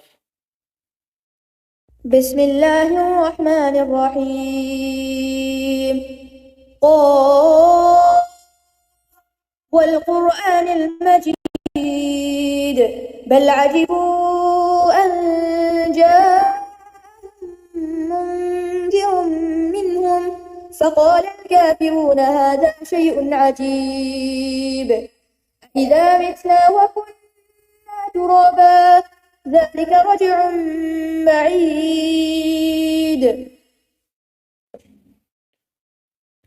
جابر بن سمرہ کہتے ہیں کہ نبی صلی اللہ علیہ وسلم فجر کی نماز میں سورۃ قاف پڑھا کرتے تھے، اس کے باوجود آپ کی نماز ہلکی ہوتی تھی، یعنی بوجھل نہیں لگتی تھی۔ جمعے کے خطبے میں بھی سورۃ قاف کی قرات کرتے، عید کی نماز میں بھی اس کی تلاوت کرتے۔ بسم اللہ الرحمن الرحیم قاف والقرآن المجید، قاف قسم ہے قرآن کی جو بڑی شان والا ہے۔ اللہ تعالیٰ نے قرآن کی قسم کھائی ہے اور اس کی شان بیان کی ہے۔ کیا ہمارے دلوں میں بھی اس کی ایسی ہی شان ہے، محسوس کرتے ہیں اور اسے ہر کتاب اور ہر علم سے زیادہ عزیز رکھتے ہیں؟ بل عجبوا ان جاءهم منذر منهم وقال الكافرون هذا شيء عجيب، بلکہ انہیں تعجب ہوا کہ ان کے پاس انہی میں سے ایک خبردار کرنے والا آ گیا۔ تو کافر کہنے لگے یہ ایک عجیب چیز ہے۔ عجیب چیز کس کو قرار دیتے تھے؟ کہ مرنے کے بعد دوبارہ زندہ ہوں گے۔ اَإِذَا مِتْنَا وَكُنَّا تُرَابًا ذَلِكَ رَجْعٌ بَعِيدٌ، کیا جب ہم مر گئے اور مٹی ہو گئے تو دوبارہ اٹھائے جائیں گے؟ یہ واپسی تو بہت دور کی بات ہے۔ بے شک ہم جانتے ہیں جو کچھ زمین ان میں سے کم کرتی ہے، اور ہمارے پاس خوب محفوظ رکھنے والی کتاب ہے۔ یعنی اللہ تعالیٰ کو سب معلوم ہے کہ مرنے کے بعد انسان کے جسم کے ذرات مٹی میں کہاں کہاں جاتے ہیں۔ ایک ایک ذرہ اللہ کے علم میں ہونے کے باوجود ایک کتاب میں محفوظ بھی ہے، کتاب حفیظ، پورا ریکارڈ ہے اس کا۔ بل كذبوا بالحق لما جاءهم فهم في امر مريج، بل كذبوا بالحق لما جاءهم فهم في امر مريج، بلکہ انہوں نے حق کو جھٹلا دیا جب کہ وہ ان کے پاس آ چکا تو وہ ایک الجھے ہوئے معاملے میں پڑ گئے ہیں۔ یعنی کفار نے حق سنتے ہی بغیر غور و فکر کے جھٹلا دیا، اور کفار جھٹلانے کی وجہ سے سخت الجھن میں پڑے ہوئے تھے۔ اس لیے وہ اللہ تعالیٰ کے اللہ کے رسول کے بارے میں، قرآن کے بارے میں طرح طرح کی من گھڑت باتیں کرتے۔ کیا انہوں نے اپنے اوپر آسمان کی طرف نہیں دیکھا کہ ہم نے اسے کیسے بنایا اور ہم نے اسے مزین کیا اور اس میں کوئی شگاف نہیں؟ یعنی اللہ تعالیٰ کو آسمان بنانا، ستاروں کے ساتھ سجانا اور کچھ مشکل نہیں تو دوبارہ پیدا کرنا کیوں مشکل ہے؟ جو رب آسمان بنا سکتا ہے، اس پہ ستارے سجا سکتا ہے، وہ دوبارہ کیوں نہیں پیدا کر سکتا؟ اور سما سے مراد پورا عالم بالا ہے، تو اس کیفیت پر غور و فکر بھی کرنا چاہیے، اور خاص طور پر یہ کہ آسمان میں کوئی سوراخ نہیں۔ وَالْأَرْضَ مَدَدْنَاهَا وَأَلْقَيْنَا فِيهَا رَوَاسِيَ، اور زمین کو ہم نے پھیلا دیا اور اس میں پہاڑ گاڑ دیے، اور ہم نے اس میں ہر قسم کی خوشنما نباتات اگائیں۔ تَبْصِرَةً وَذِكْرَىٰ لِكُلِّ عَبْدٍ مُنِيبٍ، ہر رجوع کرنے والے بندے کے لیے بصیرت اور نصیحت کے طور پر۔ اور ہم نے آسمان سے بہت برکت والا پانی اتارا، بارش کا پانی، پھر ہم نے اس سے باغات اور کٹنے والی کھیتی کے غلے اگائے، اور کھجور کے بلند و بالا درخت جن کے خوشے تہ بتہ ہیں بندوں کے لیے بطور رزق، اور ہم نے اس کے ذریعے مردہ شہر کو زندہ کر دیا۔ ہر طرف ڈیڈ پڑی تھی چیزیں، لیکن بارش برسی تو سب ہرا بھرا ہو گیا۔ اسی طرح قبروں سے نکلنا ہوگا، جیسے مردہ زمین سے پودے نکل آتے ہیں نا، ایسے ہی مرنے کے بعد زمین سے تم بھی نکل آؤ گے صحیح سلامت انسان بن کے۔ اللہ کے لیے کچھ مشکل نہیں۔ كذبت قبلهم قوم نوح واصحاب الرس وثمود وعاد وفرعون واخوان لوط، ان سے پہلے قوم نوح اور اصحاب الرس کنویں والے اور سمود نے جھٹلایا، اور عاد اور فرعون اور لوط کے بھائیوں نے، اور ایکا والوں اور تبا کی قوم نے، سب نے رسولوں کو جھٹلایا تو میری دھمکی پوری ہو گئی۔ افعینا بالخلق الاول بل ہم فی لبس من خلق جدید، کیا ہم پہلی بار کی تخلیق سے تھک گئے ہیں؟ بلکہ یہ لوگ نئی پیدائش کی طرف سے شک میں ہیں۔ یعنی جس رب نے پہلی دفعہ ہر چیز بنائی اور وہ تھکا نہیں، وہ دوبارہ کیوں نہیں بنا سکتا؟ وہ تمہیں پیدا کرے گا اور تم سے حساب لے گا، اور پھر تمہارے لیے جنت یا جہنم ہے۔ تو اللہ سبحانہ وتعالیٰ کی تخلیق کا عمل جاری ہے، رک نہیں گیا، ختم نہیں ہو گیا۔ اور یقیناً ہم نے انسان کو پیدا کیا، اور ہم اسے جانتے ہیں جو اس کا نفس اسے وسوسہ ڈالتا ہے، اور ہم اس کی شہرک سے بھی زیادہ اس کے قریب ہیں۔ بہت سے لوگ یہ سوال کرتے ہیں نا کہ رمضان میں شیطان جکڑے جاتے ہیں تو پھر یہ دل میں برے خیال کیوں آتے ہیں؟ یہ اپنے ہی نفس سے اٹھتے ہیں، یہ اپنے اندر سے اٹھتے ہیں۔ وسوسے صرف شیطان کی طرف سے نہیں ہوتے، وسوسے اپنے اندر سے بھی آتے ہیں۔ اور وسوسہ کا مطلب ہوتا ہے ہلکی یا دبی ہوئی حرکت یا آواز جو محسوس نہیں ہوتی، اور وسوسے سے وہ بات بھی مراد ہوتی ہے جو ہلکی آواز میں کہی جاتی ہے، کسی کے کان میں ڈال دی جاتی ہے۔ تو اللہ تعالیٰ وہ چیزیں بھی جانتا ہے جو ہمارے دلوں کے اندر ہیں، اور وہ ہم سے ہماری شہرک سے بھی زیادہ قریب ہے، اور لہٰذا اس سے کوئی چیز ہماری چھپی ہوئی نہیں۔ آپ سوچئے اگر آپ کو یہ محسوس ہو کہ اللہ اتنے قریب ہے تو آپ کو گناہ کریں گے؟ یہ بھول جاتے ہیں نا ہم کہ اللہ قریب ہے، اللہ دیکھ رہا ہے، اللہ سن رہا ہے، لہٰذا ہم پھر جو جی چاہتا کرتے ہیں، جو جی چاہتا بولتے ہیں۔ دیکھیں بعض اوقات ایسا ہوتا ہے نا کہ ہم غصے میں بول رہے ہوتے ہیں، اتنے میں کوئی محترم شخص اندر داخل ہو جاتا ہے تو کیا کرتے ہیں ہم؟ ایک دم سٹاپ ہو جاتے ہیں۔ جس دل میں یہ احساس آ جائے کہ اللہ میرے قریب ہے، وہ پھر سنبھالے گا اپنی زبان، یعنی مجھے تو یہ بولنا نہیں، مجھے یہ نہیں کہنا، مجھے یہ نہیں کرنا، ہر وقت اپنے آپ کو سنوارے گا. تو اس آیت میں کچھ لوگوں کے لیے ہیبت ہے اور کچھ کے لیے سکون ہے. جو اچھا کرتے ہیں ان کے لیے سکون ہے، شکر ہے اللہ قریب اور وہ دیکھ رہا ہے، کوئی اور نہیں دیکھ رہا، کسی اور کو نہیں پتا کہ ہم کیا چاہتے ہیں. اذ یتلقى المتلقیان عن الیمین وعن الشمال قعید، جب دائیں طرف اور بائیں طرف بیٹھے ہوئے دو لینے والے فرشتے لے لیتے ہیں، یعنی اس کے ہر قول و فعل کو لکھ رہے ہیں. کرامن کاتبین، قائد کا مطلب ہے کہ لازم رہتے ہیں ہر وقت، انسان کے جہاں مرضی جائے، اٹھے بیٹھے سوئے کھائے پیے، گھر سے باہر نکلے اندر آئے، وہ تو جان کے لاگو ہیں، ساتھ لگے ہوئے ہیں. ما یلفظ من قول الا لدیہ رقیب عتید، وہ کوئی لفظ منہ سے نہیں نکالتا مگر اس کے پاس ایک تیار نگران موجود ہوتا ہے. آپ کو معلوم ہے نا کہ آپ میں سے شاید کچھ لوگ یہ پروگرام یوز بھی کرتے ہیں، گوگل ڈرائیو کے اندر وہ اسپیچ ریکارڈنگ کی ہے نا فیسلٹی، وہ اردو بھی ریکارڈ کرتی ہے.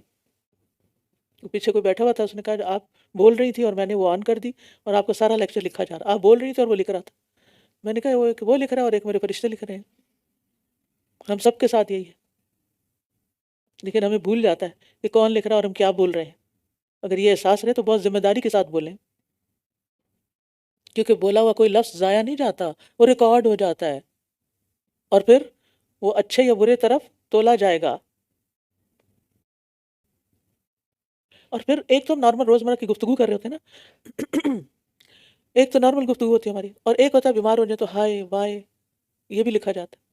اس وقت بھی اللہ اللہ کرنی چاہیے.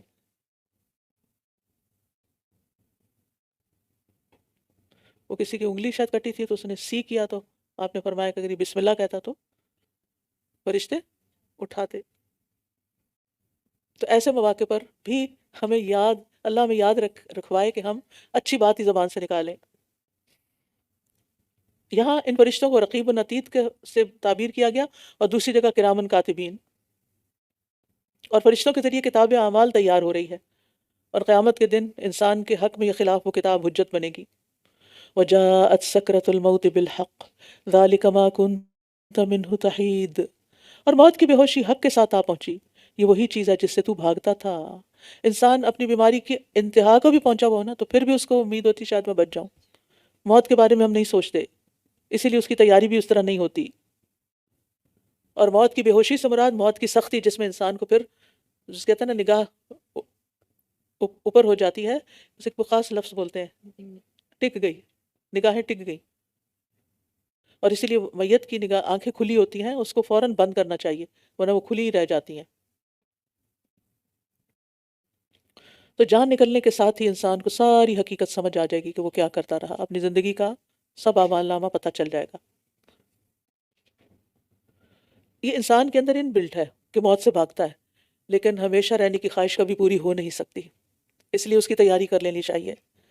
وَنُفِخَ فِي الصُّورِ ذَلِكَ يَوْمُ الْوَعِيدِ، اور سور میں پھونک دیا جائے گا، یہی عذاب کے وعدے کا دن ہے.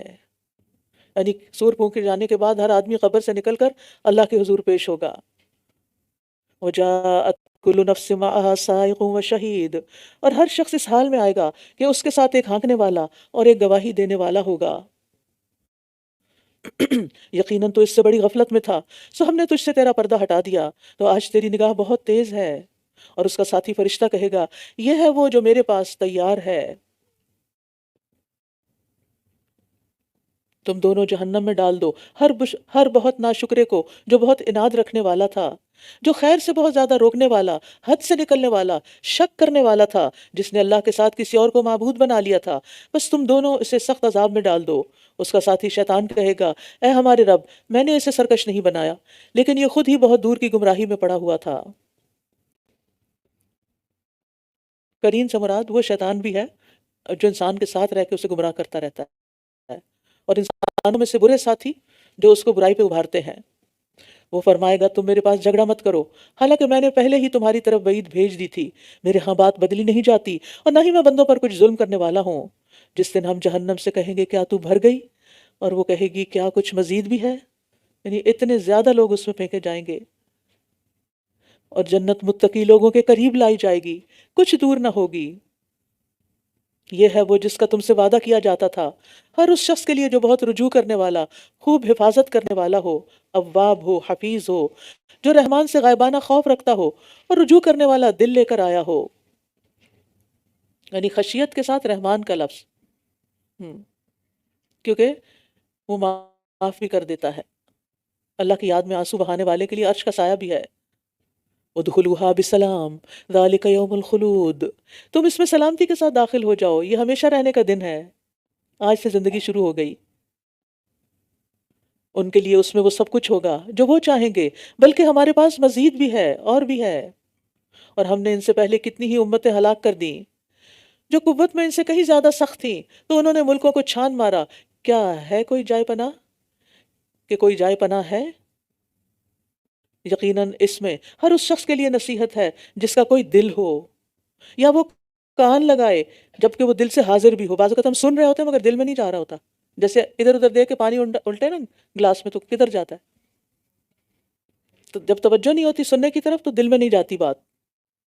تو نصیحت حاصل کرنے کے دو ذریعے ہیں، یا تو انسان خود غور و خوض کرے یا کسی عقل مند کی بات سن لے، لیکن جو لوگ نہیں سمجھنا چاہتے ان کے دل اس طرف نہیں ہوتے۔ اور یقیناً ہم نے آسمانوں اور زمین کو اور جو کچھ ان دونوں کے درمیان ہے 6 دنوں میں پیدا کیا، اور ہمیں کسی تھکاوٹ نے چھوا تک نہیں۔ فاصبر علی ما یقولون وسبح بحمد ربک، بس آپ اس پر صبر کیجئے جو کچھ یہ کہتے ہیں، اور سورج کے طلوع اور غروب ہونے سے قبل اپنے رب کی حمد کے ساتھ تسبیح کیجئے۔ اس لیے کوشش کیجئے کہ صبح اور شام ایک 100 دانوں والی تسبیح تو ضروری تسبیح کی ہو جائے، سبحان اللہ و بحمدہ کی، اور اس کے علاوہ اذکار بھی اور نماز بھی، عصر اور فجر اور رات کے اوقات میں اور سجدوں کے بعد بھی اس کی تسبیح کیجئے۔ اذکار الصلاۃ ہیں آپ کے پاس کتاب، یہ کتاب موجود ہے وہاں پر، اس میں یہ ساری احادیث موجود ہیں۔ ابو ہریرہ کہتے ہیں کہ رسول اللہ صلی اللہ علیہ وسلم نے فرمایا، جو شخص ہر نماز کے بعد 33 دفعہ سبحان اللہ، 33 دفعہ الحمدللہ اور 33 دفعہ اللہ اکبر کہے تو یہ 99 ہو گئے، اور 100 پورا کرنے کے لیے لا الہ الا اللہ وحدہ لا شریک لہ لہ الملک و لہ الحمد وہو علی کل شیء قدیر کہے تو اس کے گناہ بخش دیے جاتے ہیں، خاص سمندر کی جھاگ کے برابر۔ 1 سے 1.5 منٹ لگتا ہے یہ تسبیح پڑھنے میں، لیکن ہمیں تو جلدی ہوتی ہے نا، دنیا کی باتوں کی، ادھر کی ادھر کی، لا یعنی غیر ضروری چیزوں میں ہماری دلچسپی ہے۔ وہ کیا کر رہا ہے، وہ کیا کھا رہا ہے، وہ کہاں جا رہا ہے، وہ کہاں سے آ رہا ہے، اس نے کیا پہنا ہوا ہے، ان باتوں میں ہمارا دل خوب لگتا ہے، لیکن نماز کے بعد تھوڑی دیر بیٹھ کے اللہ کی تسبیح کرنے میں دل نہیں لگتا۔ ہم کیسے مسلمان ہیں؟ اور غور سے سنیے، جس دن ایک پکارنے والا قریب کی جگہ سے پکارے گا، یعنی ہر شخص کو وہ آواز قریب محسوس ہوگی، جس دن وہ اس چنگھاڑ کو حق کے ساتھ سنیں گے۔ یہ قبروں سے نکلنے کا دن ہوگا، بے شک ہم ہی زندہ کرتے ہیں اور ہم ہی موت دیتے ہیں، اور ہماری ہی طرف لوٹ کر آنا ہے۔ جس دن زمین ان کے اوپر سے پھٹ جائے گی، وہ تیزی سے دوڑ رہے ہوں گے، یہ جمع کر لینا ہم پر بہت آسان ہے۔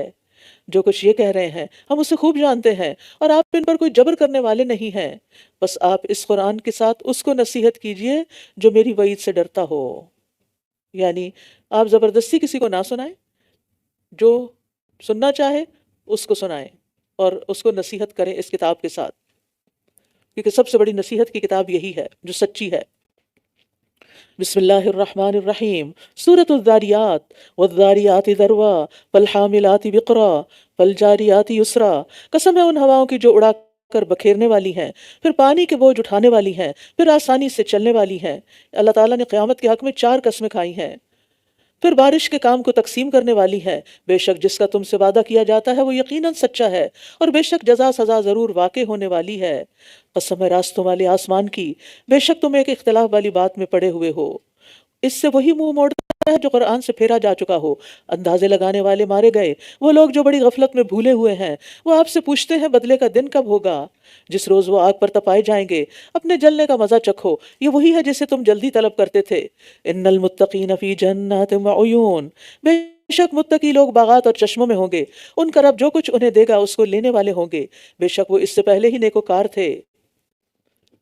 وہ رات کو کم ہی سویا کرتے تھے، جیسے آج کل پتہ نہیں بعد میں ہم پھر کیوں زیادہ سونے لگ جاتے ہیں، اور سحری کے وقت استغفار کیا کرتے تھے۔ آئی ہوپ کہ آپ میک شور کرتے ہوں کہ کچھ دفعہ ضرور صبح استغفار کریں سحری کھانے سے پہلے۔ اور ان کے مالوں میں سوال کرنے والوں اور محروم کا حق تھا، اور یقین کرنے والوں کے لیے زمین میں بہت سی نشانیاں ہیں، اور تمہارے نفسوں میں بھی، تو کیا تم دیکھتے نہیں؟ اور آسمان میں ہی تمہارا رزق ہے اور وہ بھی جس کا تم وعدہ کیے جاتے ہو. بس قسم ہے آسمان اور زمین کے رب کی، بے شک یہ بات ایسا یقینی حق ہے جیسے تم بولتے ہو. کیا آپ کے پاس ابراہیم کے معزز مہمانوں کی خبر آئی ہے؟ جب وہ اس پر داخل ہوئے تو انہوں نے کہا سلام ہو. اس نے کہا سلام ہو، کچھ اجنبی لوگ ہیں. پھر وہ چپکے سے اپنے گھر والوں کی طرف گیا، بس ایک بھنا ہوا موٹا تازہ بچڑا لے آیا. پھر اسے ان کے قریب کیا، کہنے لگا کیا تم کھاتے نہیں ہو؟ تو اس نے ان سے دل میں خوف محسوس کیا. انہوں نے کہا تم ڈرو نہیں، اور اسے ایک بہت علم والے لڑکے کی خوشخبری دی. سبحان اللہ. تو اس کی بیوی ایک چیخ کے ساتھ آگے بڑھی، اس نے اپنے چہرے پہ ہاتھ مارا اور کہنے لگی بڑھیا بانج، بچہ جنے گی؟ انہوں نے کہا تیرے رب نے اسی طرح فرمایا ہے، بے شک وہ خوب حکمت والا، بہت علم والا ہے، اس کو سب پتا ہے کہ کس کو کب اولاد دینی ہے، کیونکہ وہ دیتا ہے نا، وہ کبھی بھی دے سکتا ہے، اس کے لیے کوئی بھی کام مشکل نہیں. کن فیکون ہے. وآخر دعوانا ان الحمد للہ رب العالمین. سبحانک اللہم و بحمدک، اشہد ان لا الہ الا انت، استغفرک و اتوب الیک. السلام علیکم و رحمۃ اللہ وبرکاتہ.